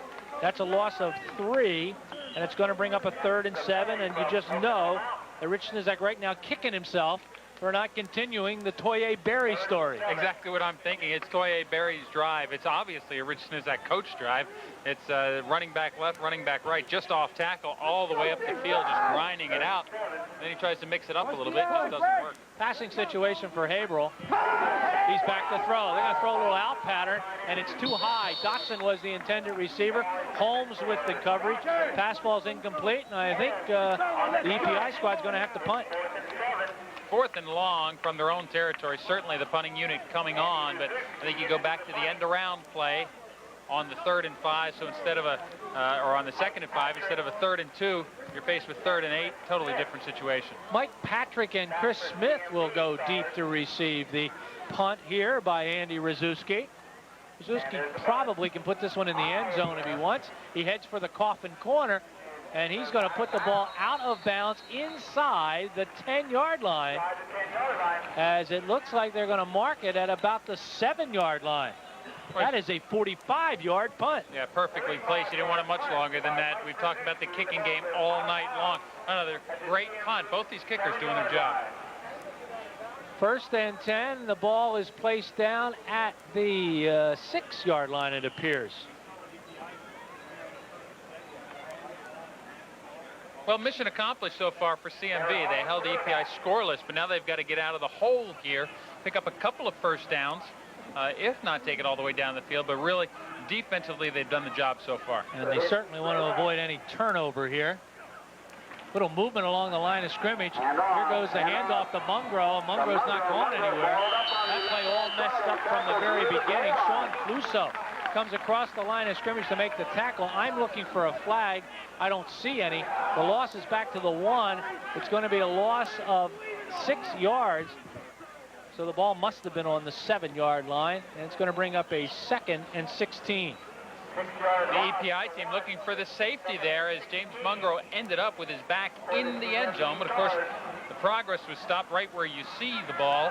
The EPI team obviously not intimidated by the credentials that James Mungro brings to this game. Boy, what do you call right here on a 2nd and 15 from the 1?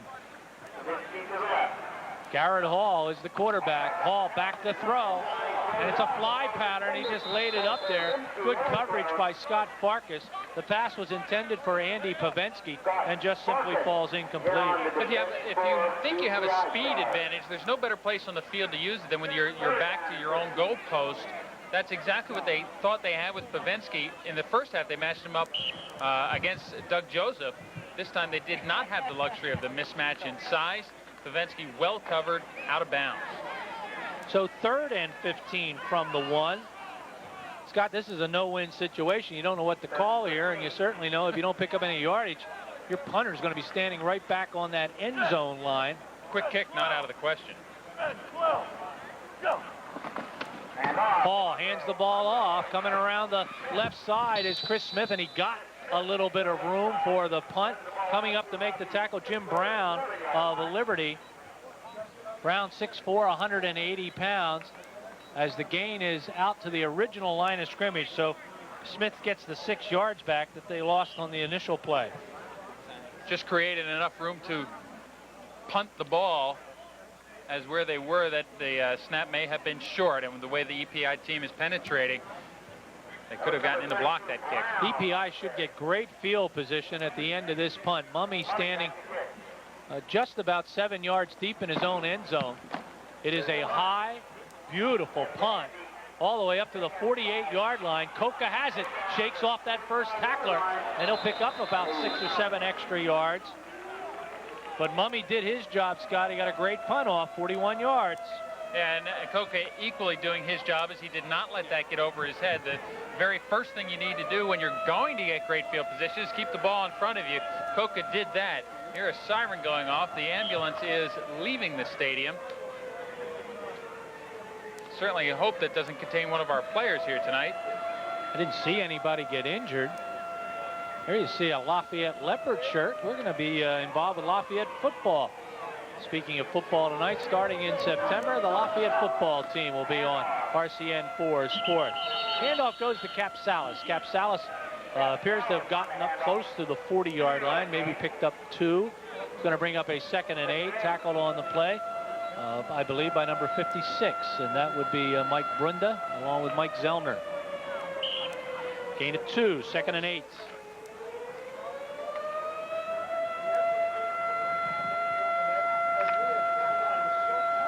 CMV forced to come up with another defensive stand. This one's certainly bigger than the first. Better field position. Butler still in a quarterback. And Butler shakes his leg a little bit, and that sends in motion Matt Kakanda. And the handoff again goes to Capsalis. He's got running room to the outside as Capsalis gets the ball up to about the 36-yard line. He'll pick up about 5 yards. It's going to bring up a 3rd and 3. And tackle on the play by Scott Vrablich. We're going to get a holding call against the EPI squad. And the penalties have hurt this team tonight. They've been penalized 4 times for 45 yards. And Scott, they're going to tack another 10 on right here. Well, 5 for 55. That's one thing you might expect in an all-star game, is to be a little sloppy, some mistakes made. But you hit on it, Gary. The penalties they've had have been big penalties. So Capsala gets his 5, and then from the point of the foul, the 10 yards are marked off. Brings the ball all the way back to the 47-yard line as we are looking at a 2nd and 14. 2nd and 14. Back to throw. Rocky Butler looking, firing over the middle to Barry. Barry shakes the tackler, and Barry gets the ball down to the 30-yard line. A pickup of 17 yards. Starner in on the tackle. That's a 1st down. Good open field tackle by Starner, but Toye Barry showing you why he's in this all-star game from Easton. Great slant pattern. Butler hooked up with him very easily. He's run the ball tonight. He's caught the ball tonight. The only thing he hasn't done that he did at Easton from time to time is play quarterback. 1st and 10 for EPI. Butler brings him out. He fired that one, I'd say, between the numbers. Barry only has 1 number. He hit him right on the 7. Clock running, 6:29 to go, 3rd period. It's a 10-0 EPI score. They have the lead. Capsalis again cuts up inside. That time he gets tackled high and low and gets bent backwards a little bit, but does get down to about the 25-yard line. He'll pick up about 6 yards before Chad Slaughter is there to make the tackle. 2nd and 4. Rich Snizak will not make the same mistake he made on the first drive. That's just an off-tackle play by Capsalis. He got away from his grinded-out offense the first time around, went with an end around. Do not think we'll see that again. Chad Slaughter of Saucon Valley. He's a big kid, 230 pounds. He's headed to Albright. Saw a few of the Albright coaches here tonight. That time, Rocky Butler got trapped in the backfield. Scott Rothrock was there to hit him. Rothrock puts Butler down at about the 24-yard line. Like an option there that Butler couldn't get rid of the ball on. Rothrock doing a nice job corralling him and bringing him down. No gain on the play, no loss on the play. It's going to bring up a 3rd and 4. Ball stays at the 24-yard line.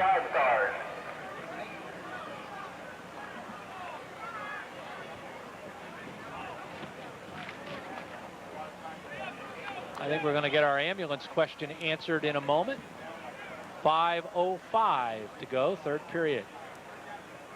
3rd down, big 3rd down play and 4. Handoff goes to the big guy, Josh Conti. Conti puts his 210 pounds right up the left side, right off guard and tackle, and he's got the 1st down as he gets it down to the 19-yard line. He needed 4, he got 5. 10th 1st down by the EPI squad. Take nothing away from Rich Snizak, but I could coach that. That's the most automatic 4 yards you will ever see in high school football. Boy, Yeah, could you coach the line blocking that creates that? Boy, oh boy, he's a big boy. 1st and 10 from the 19. He's watched Conti do that for a few seasons. It's the big back again, Conti. He breaks a tackler, and he's going to get a couple of yards, maybe a little more than that, as he gets down to about the 16-yard line, a gain of 3. And Mike Kromeyer is going to talk to us about that ambulance, I think. Thanks, Gary and Scott. Now, Catasauqua's wide receiver Matt Andrews is out indefinitely with a bruised shoulder. I got word from CMV trainer, and he will not return, and that's the word right now. That could be a big blow to the CMV offense. Back to you, Gary and Scott. That is bad news for Lehigh University, for Matt Andrews. He is a competitor, and Matt would certainly be in there if he could. 2nd and 7 from the 15-yard line. Handoff. Boy, good running as all the way down up inside the 5-yard line. And that is number 32, Jim Brown. No, 22 that is, Scott. Tom Williams from Central Catholic. As Williams gets the ball all the way down to the 4-yard line. A gain of 11 and a first down. Complete dominance by the EPI offensive line on that play and on several other rushing plays. The CMV defensive line blown completely off the ball, 5-7 yards downfield. We get a timeout called here by the CMV squad as they want to discuss some defense right now. So we'll call timeout down on the field, and we'll talk to you about Harhart's self-service car wash. Stop in at the Northampton self-service car wash on Route 329 in Northampton. You'll experience a state-of-the-art car wash facility that's easily accessible, open 24 hours a day, and has everything to clean your car and preserve its finish and value. It also has an extra high-pressure truck wash. The Harhart family is proud to provide you with the area's premier self-service car wash. So come on in and treat your car to a wash this week. That's the Northampton self-service car wash on Route 329 in Northampton. So I don't think the Matt Andrews situation was the ambulance, but Matty is not going to get back into this ball game, and in fact we see him down here on the sidelines, and we hope everything's all right. He's coming off a great baseball season where they won the state championship, and I'm sure he's involved in Legion baseball right now. Well, the good news there was bruised shoulder, not separated shoulder, so bruises go away. It'll probably curtail his workouts for a little bit, maybe just until camp breaks for the Leopards. But Matt Andrews out of this game, and that's the last thing you need to see in an all-star game. And we want to clear up one thing. He'd be a little upset if you put him on the Lafayette squad since he's gone to Lehigh. Lehigh, sorry. Yeah, he's going to hate those Leopards for 4 years. Handoff Conti. Pretty good defensive play that time, coming across the line of scrimmage to try to pick that number up. Looked like it might have been 86 coming across Jeremy Mull. There is going to be a gain on the play of about 2 yards, maybe 3. Looks like the ball close to the 1-yard line. Tough angle for us up here. We're going to call it a gain of 2, and we'll say it's 2nd and 2. Down in that red zone area where CMV has had all the difficulties and EPI just has not gotten. See if Connie gets it again. He does. Connie, I don't think he got in, as submarining him was number 51, Matt Lesher, who came across the line of scrimmage, but the referee said that he did get in. It is a touchdown. So he picked up the 2 yards he needed as Josh Conti. And there you see that surge by that offensive line. We talked about the size advantage that EPI has. You saw it right there. That was the picture you needed. That's the size advantage and what it can do. We saw EPI begin to assert dominance on the defensive line. Now they've transferred that to their offensive line. Boy, you got to expect that they'll be able to control this ballgame the rest of the way. 2:49 of the 3rd period as the snap is bounced to Coca. He does a great job of putting the ball down on the ground so that Rzuski can kick it through. It's 17-0, 2:49 to go in the 3rd period. Stay with us. We'll be right back.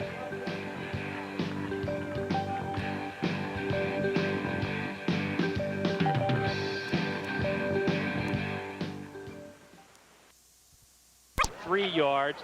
The final 2 yards, Josh Conti at the 2:49 mark makes it 17-0. And Scott, the most impressive part of that drive, 1 pass.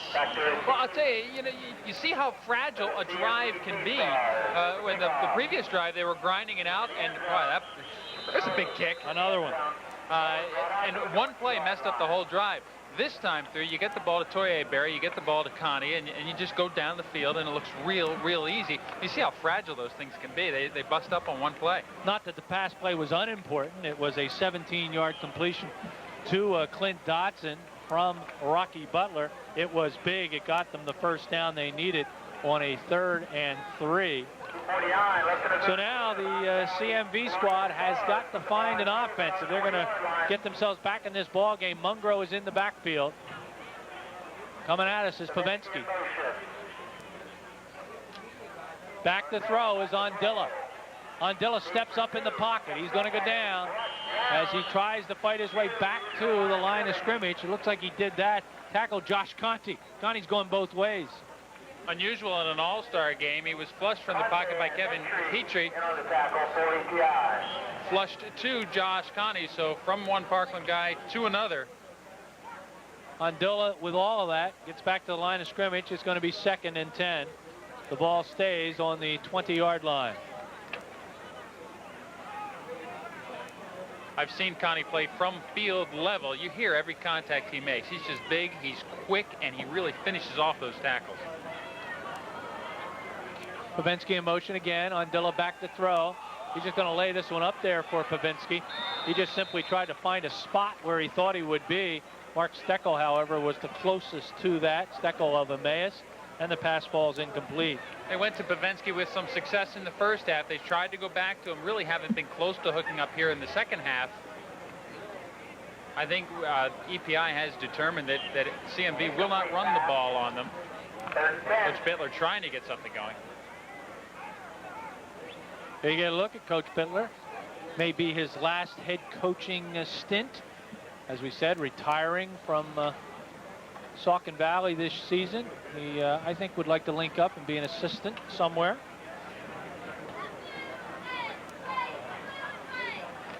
Third and 10.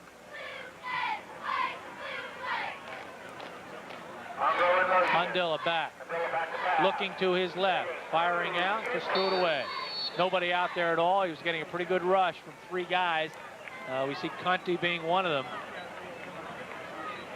Robbie Schmidt was a big key on that as they had Mungro in the slot and in motion trying to isolate him.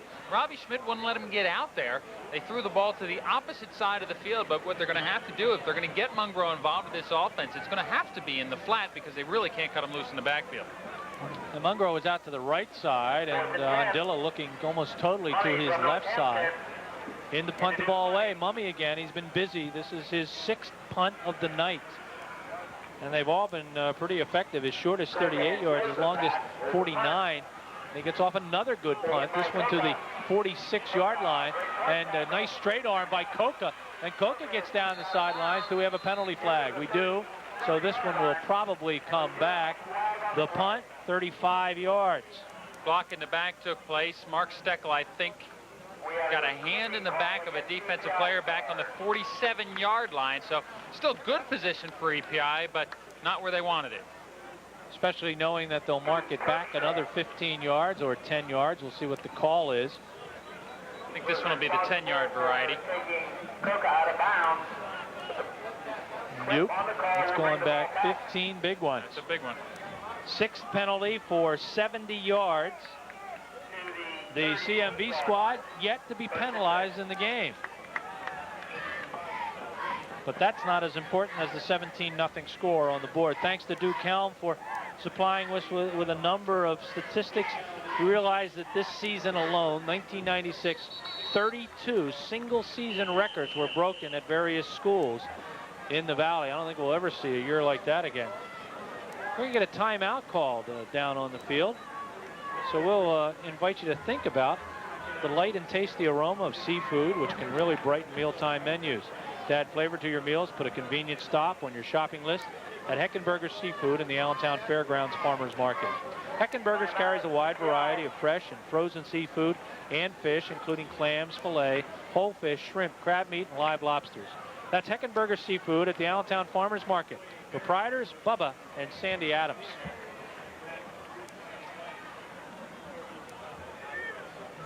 July 16th, we'll be on live with Ambassadors Baseball. 7:05 is the start of the game. 7 o'clock, we will be on the air. Our Ambassador warm-up show at 6:30. July 16th, the Bangor Blue Ox will be in town. Ambassadors are in Bangor tonight. Well, yeah, I guess they went up there tonight. Oh my, what a catch.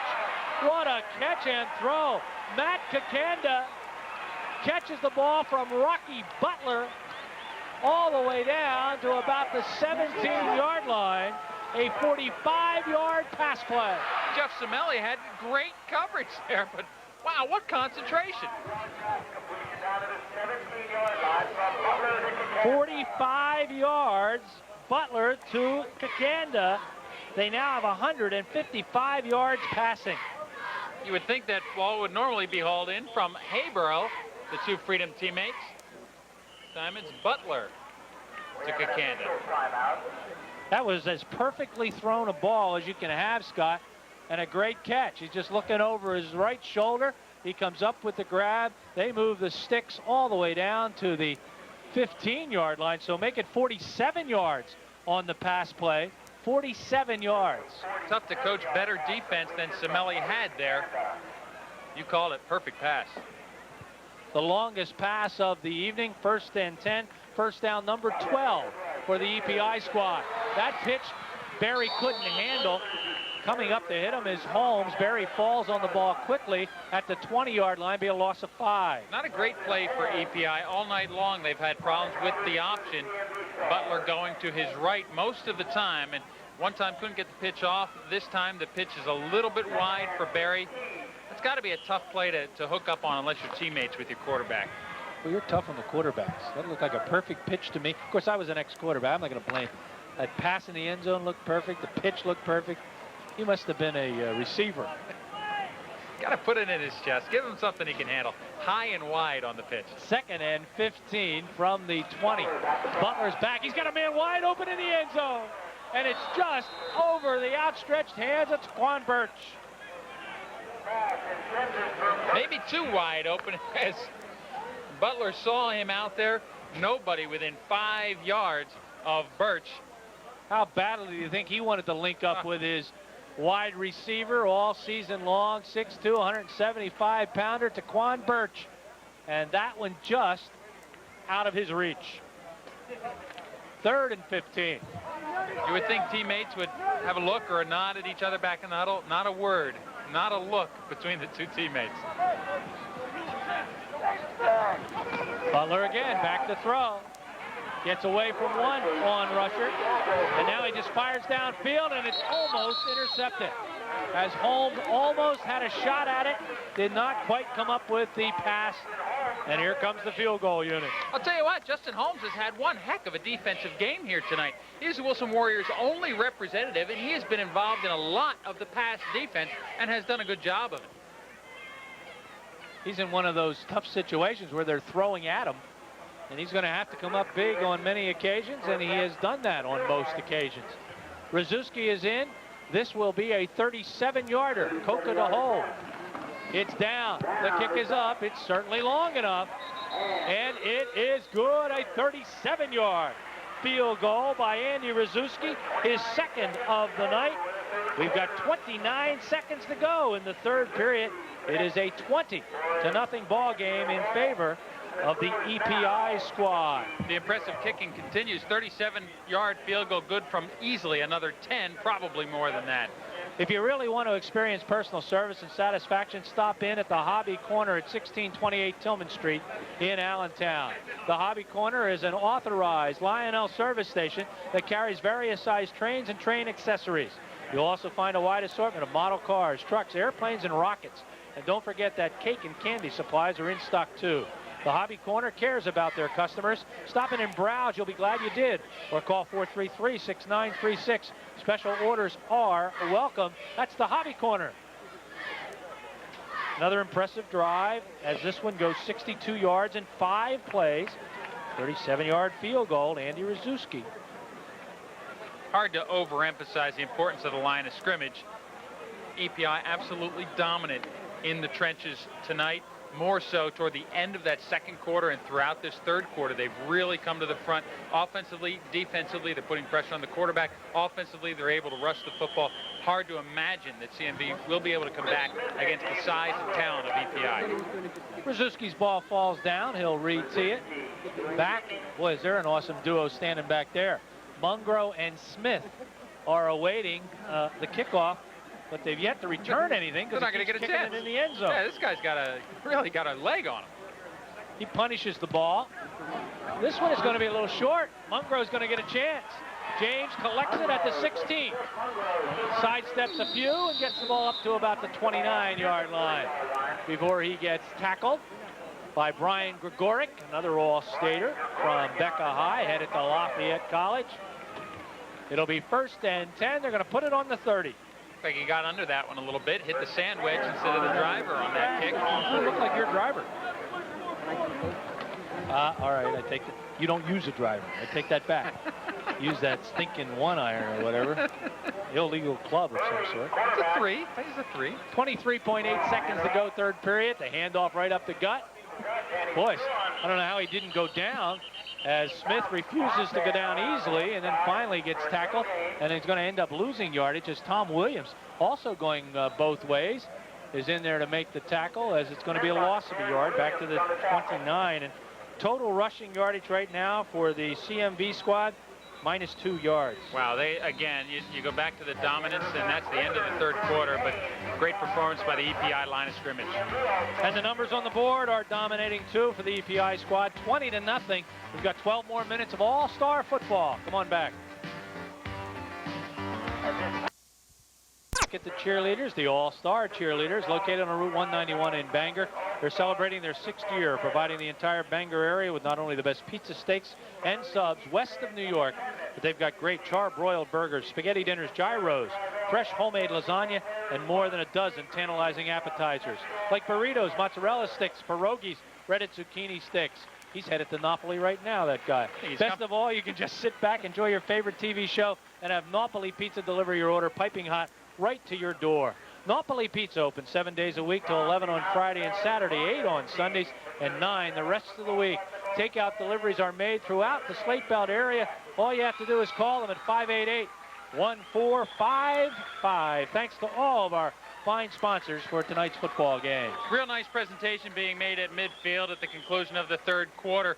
It goes to the player that exhibited the most spirit and determination and commitment to this game during the practices that they had. And, you know, that's really saying something, to drag a guy out here during the heat of June to come out and participate in the practices. The winners of that, one from each team. From the EPI team, Mark Seagreaves of Central, number 72. He's been playing a good game as well. Billy Fretz from the CMV team out of Notre Dame, the 5'8" running back, the winners of those awards. That means a lot to these guys. And congratulations to both of those young men. The ball's on the 29-yard line. It's 2nd and 11. The CMV squad has the football. They bring Pavensky out wide to the right side along with Mike Patrick. And in the slot, they have Greg Klaus of Stroudsburg. 2nd and 11, the ball on the CMV 29. And now the ball put in play. It looks like Ian Burley's in there at quarterback. Pavensky in motion. Back to throw Burley. He hands the ball off to Mungro. Mungro breaks the tackle and cuts up inside. And then hanging on to the shirt and the pants is number 50. Was that 54, Fluso? I've got 64 on the tackle. Would be Gaffredo from Pius. Yeah, and Huncho mentioned we haven't seen him all night. 64. Well, he jumped on at the end. Yeah. Pius guys. There's not enough of them out there. Well, then we mentioned both tacklers, Fluso and Gaffredo, in on the tackle, as there's a pickup of 3. And it's going to bring up a third, in fact, give him a gain of 4, 3rd and 7. There's a nice pass. Patrick with a great catch. Oh my, what a throw from Burley. What a catch by Patrick. Steckel on the coverage. That was beautiful. Mike Patrick really has great hands and great concentration. We saw it in postseason games, falling down over the wrong shoulder. Patrick brings it in. He set the single-season pass receiving yardage record for East Stroudsburg this year. That was a 24-year-old record. He hauled in 846 yards worth of passes, and that was just on 32 receptions. Both those records, 24 years old, that he broke. First down of the second half by the CMV squad. It was a 28-yard pass play. Burley rolling, Burley firing, he's got a man open, and he lays it into the hands of Pavensky as he makes the catch. As coverage supplied on the play by Jim Brown, he makes the tackle, but not before another first down. We've got an isolated look. Unusual alignment for the CMV squad. They were able to confuse EPI a little bit as Brown tries to take Pavensky up into the stands there, an opening in the gate. So they don't get a first down during the entire third period and then get back-to-back first downs on pass plays. A gain of 11 yards, 1st and 10 from the 29. This time a little inside handoff, carrying the football looked like Jay Wilson of Stroudsburg, as Wilson gets the ball perhaps back to the line of scrimmage, maybe got a yard on the play. We'll see where they put it down.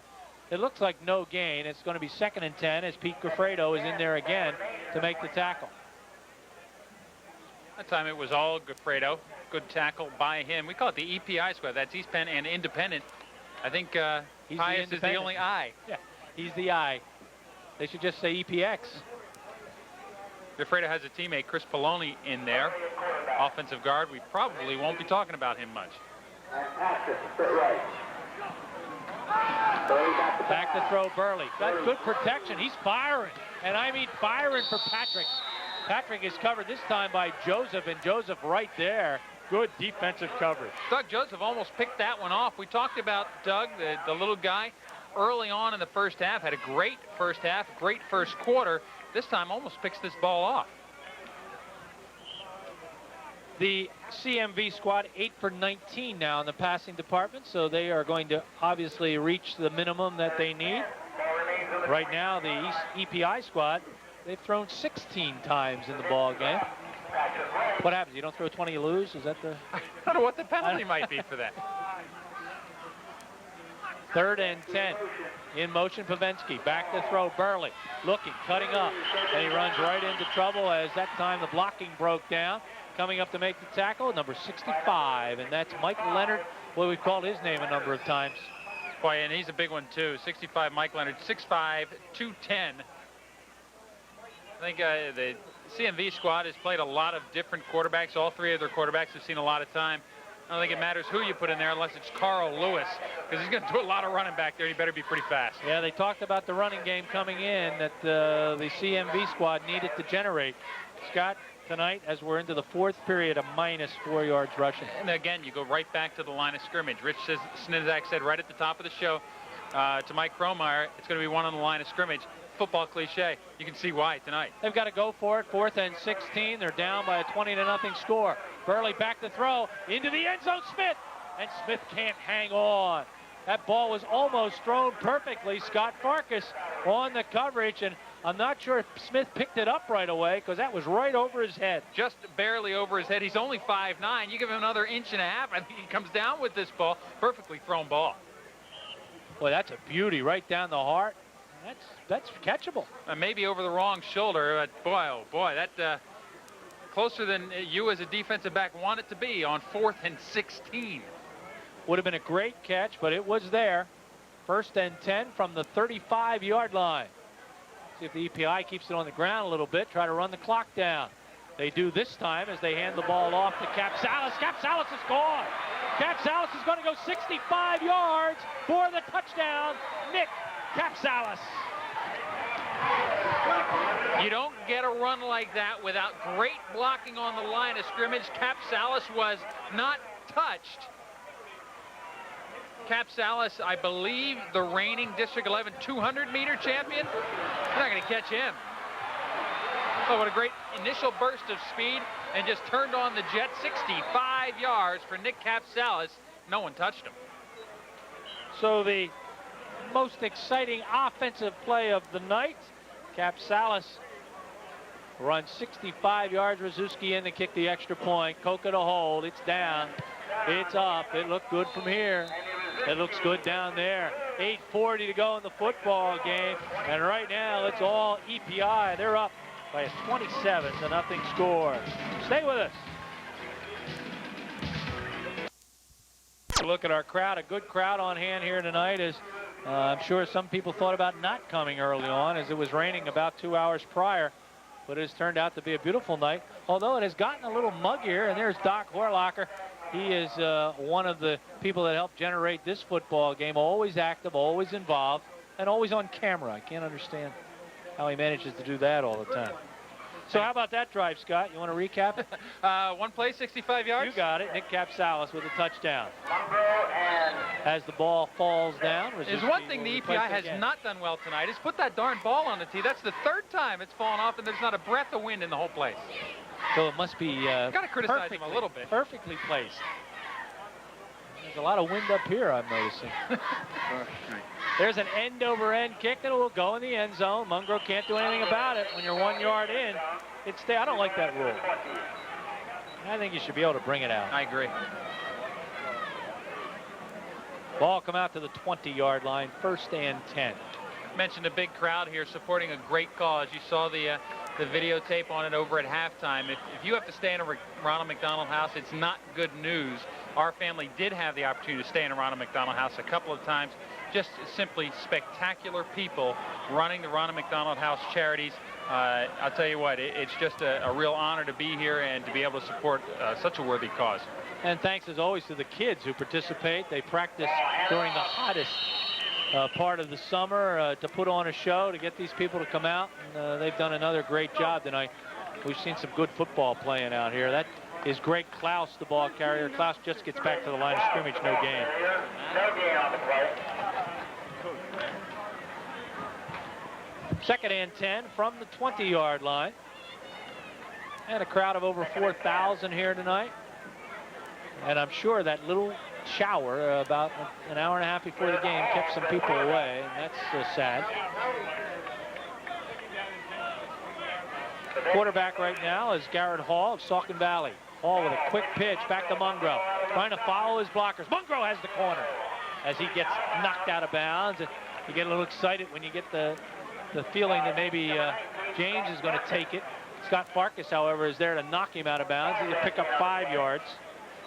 And they're back in the positive column. 1 yard total rushing for the CMV squad. We mentioned before, we saw James Mungro in a district final 2 years ago where he rushed for well over 300 yards. I think it was 326 yards. What a game. Boy, I had 24 carries, averaged 15 yards. Best individual performance I've seen by a running back. The best I've seen by any athlete in high school in any sport. It was just a spectacular night for James Mungro. We haven't seen him break a run like that tonight.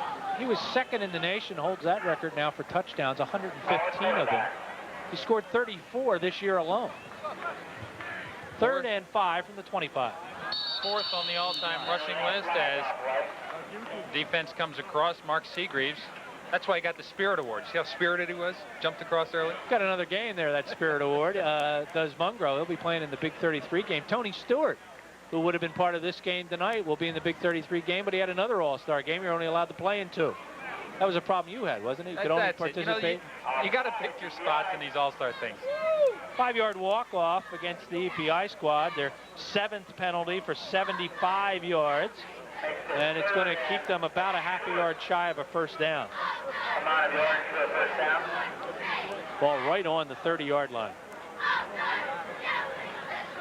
Ball's right on the 30. Pavensky will come out wide to the right side. It's been a clean, hard-fought game. One unsportsmanlike that just seemed to pop up at the end of a play. We haven't seen anything like that again.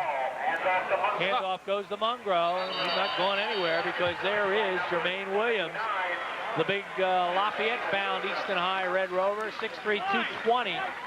And I don't care how good James Mungro is, when he wraps you up, you're going down. I don't know how you block Jermaine Williams, 6'3", 220, and agile. Just wrapped up James Mungro, would not let go. So -2, I think we're back in the minus column. We are at -1. Lost back to the 28-yard line, and it's mummy time. Pretty tough when your MVP is your punter. But Mummy has had a great night. You know, if they had MVPs, one consideration would be Rzuski for sure. Mummy to punt it away. It's another beauty. High, long, collected by Joseph at the 34-yard line. He'll get about 6 yards on the return. 37-yard punt. Greg Murphy makes the tackle. Murphy on the tackle. 1st and 10 EPI on their own 40-yard line with just inside of 6 minutes to go. Mummy headed to State. He'll take that big leg on up to State College. He's done a real nice job punting the ball. It's just had to be used too often.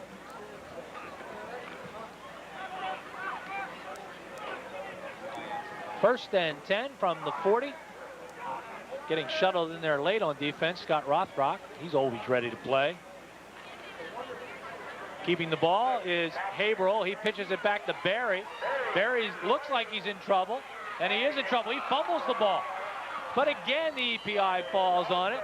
It'll be a big loss of about 11 yards, but coming up with the ball was Mike Schwab of Dieruff, headed to Lock Haven. as the loss back to the 29. That's a great play gone bad. Barry wanted to throw the ball. He had Dodson wide open. Everybody collapsed on Barry as we have an injury. You see he's trying to throw the ball. Dodson didn't have a defender within 20 yards of him. Barry just couldn't get the ball up in the air. Mountain Valley's number 54, Darren Borger, is hurt from Lehigh. He's headed to the Lehigh County Community College, so he's shaken up out there. You know, Rich Nizek has a tough situation here right now. He's supposed to pass the ball. He's got another 4 times. He's got a 27-0 lead. And yet, if he wants to follow the rules, he's got to put it in the air. And I think that's what he wanted to do there with Barry. I think the rules put in place for the fans as much as anybody is so they see every player, all the talented players, all the so-called skilled positions in action. As we really hope this is just a cramp, and it looks like that's what they're trying to work out there. But yeah, 27-0, it's usually considered unsportsmanlike to throw in that situation. Rules say you have to. Once again, July 16th, we'll be back on live with Ambassador Baseball. We've had a lot of fun doing Ambassador Baseball this year, and we've gotten a great response from our viewers at home. We're glad you're watching. We certainly have enjoyed it. Remember, Sunday night, that's this Sunday, Bangor will be back in town for 1 game only. That's Country Music Night, and the corporate sponsor of that evening is RCN4. So come on out. You'll get a free RCN4 water bottle. You'll get entertained by a country music concert and then Ambassador Baseball. And it's just a fun night for the whole family. Great place to go for baseball. And if you like our coverage of Ambassador Baseball or any of our sports coverage, drop us an email at rcnsports@aol.com. Love to hear from you. We've heard from many of you that have enjoyed all of our coverage, but it seems like, Gary, you got it. All the excitement has been over Ambassador Baseball. Mike Kromeyer, our field side reporter tonight, an important part of that team. I was at the game last night, one of the most exciting baseball games I have ever seen. Well, we hope Darren Borger is all right. He's being carried off the field. As Scott said, it looked like a cramp, and we hope that is the case. They oftentimes look like a very serious injury, and then eventually get a little liquid in you, and it goes away. But I hope that is the situation. Although he's certainly keeping that right leg immobile until somebody gets a good look at it. 2nd and 22 for Haverhill. And he's going to drop back and run a quarterback draw. That will get a few yards, as he'll get it up to the 34-yard line. He'll pick up about 5 yards.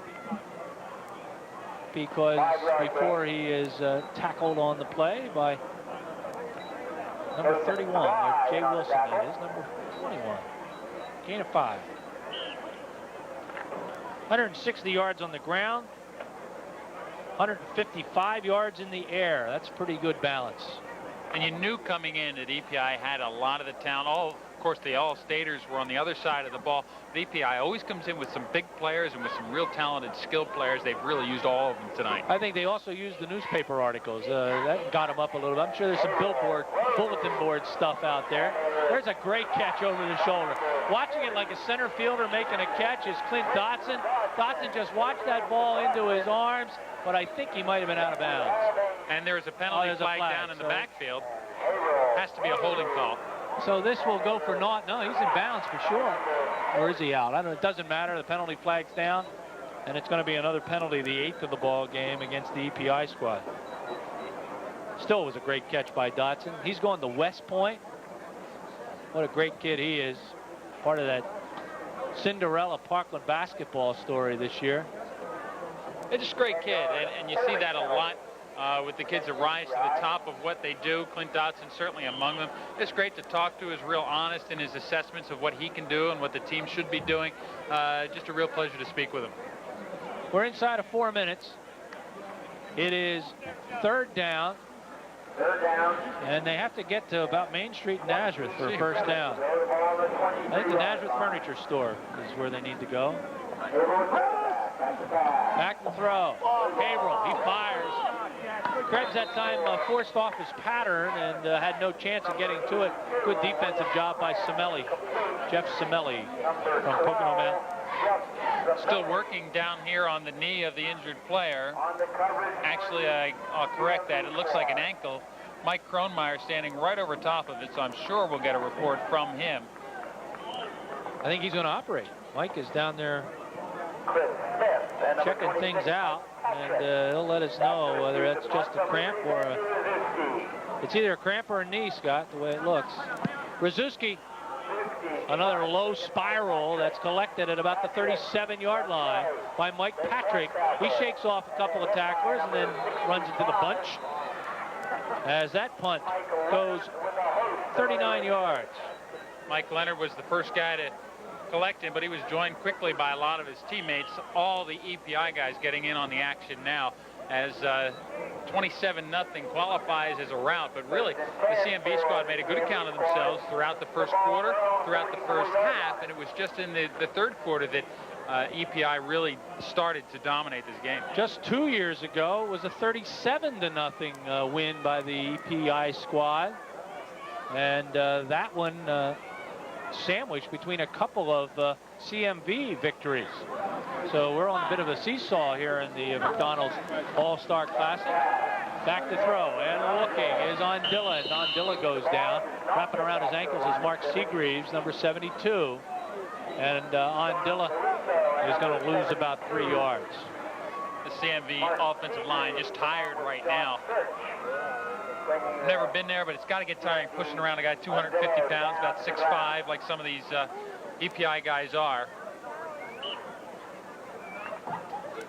There you get a look at the injured Darren Borger. And he's still down, and we know Michael's getting ready with an injury report from the sideline. We'll have it right after this play. It's going to be a draw play to Chris Smith. Smith has some running room. He gets a good block downfield by Cochran as Smith gets it into EPI territory down to the 47-yard line.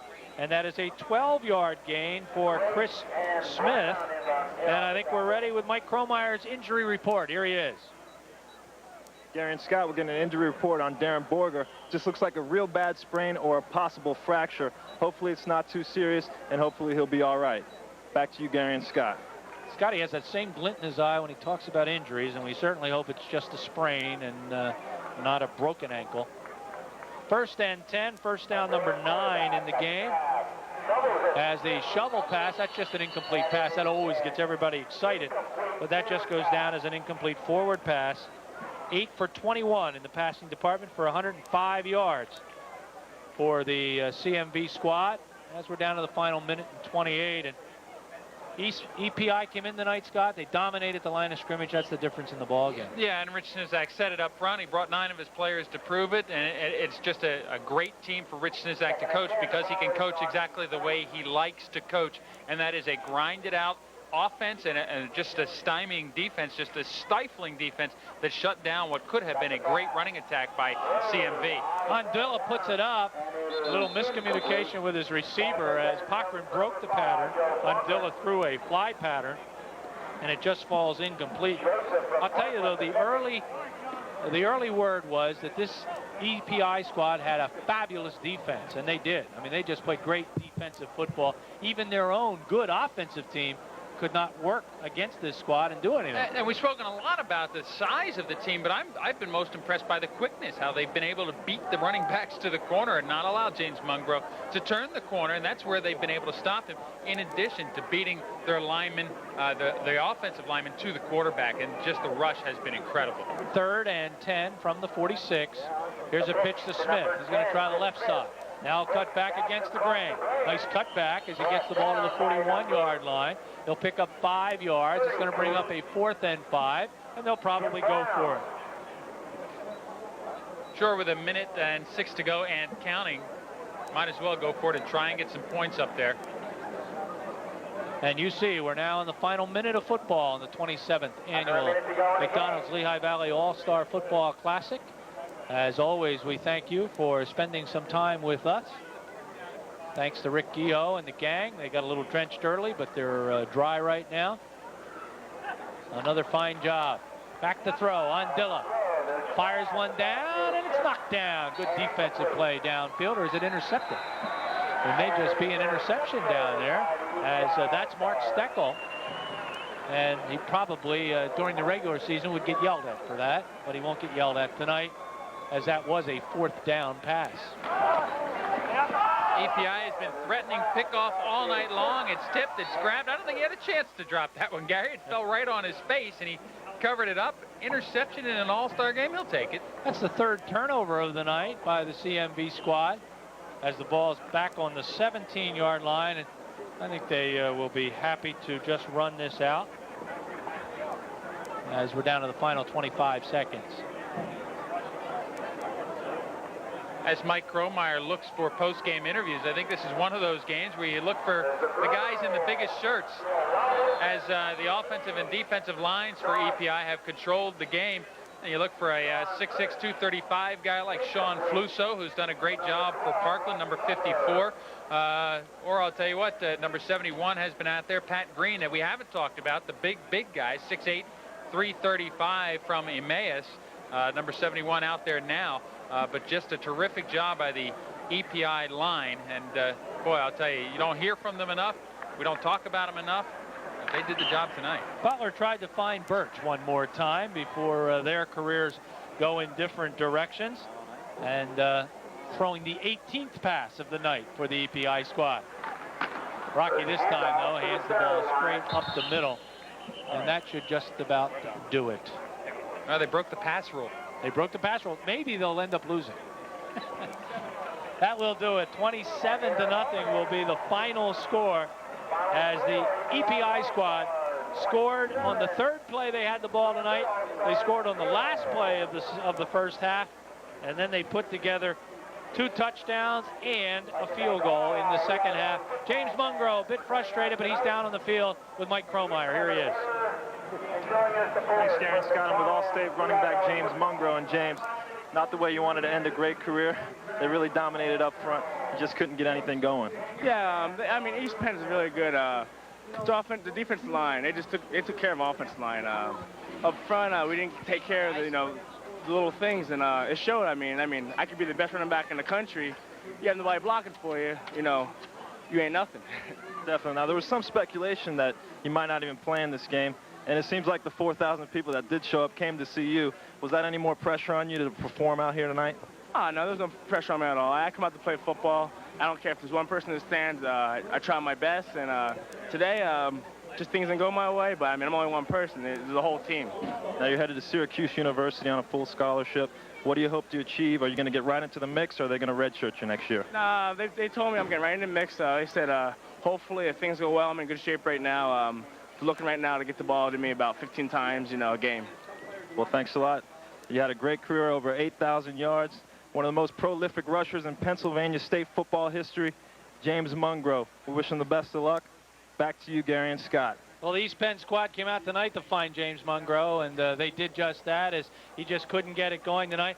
And the story tonight is East Penn independent defense and some big offensive plays when they needed them. Right down the line of scrimmage. We've talked about it all night long. I'm not going to stop now. They just did the job up front. They dominated defensively, did not allow the guy you just saw to get loose.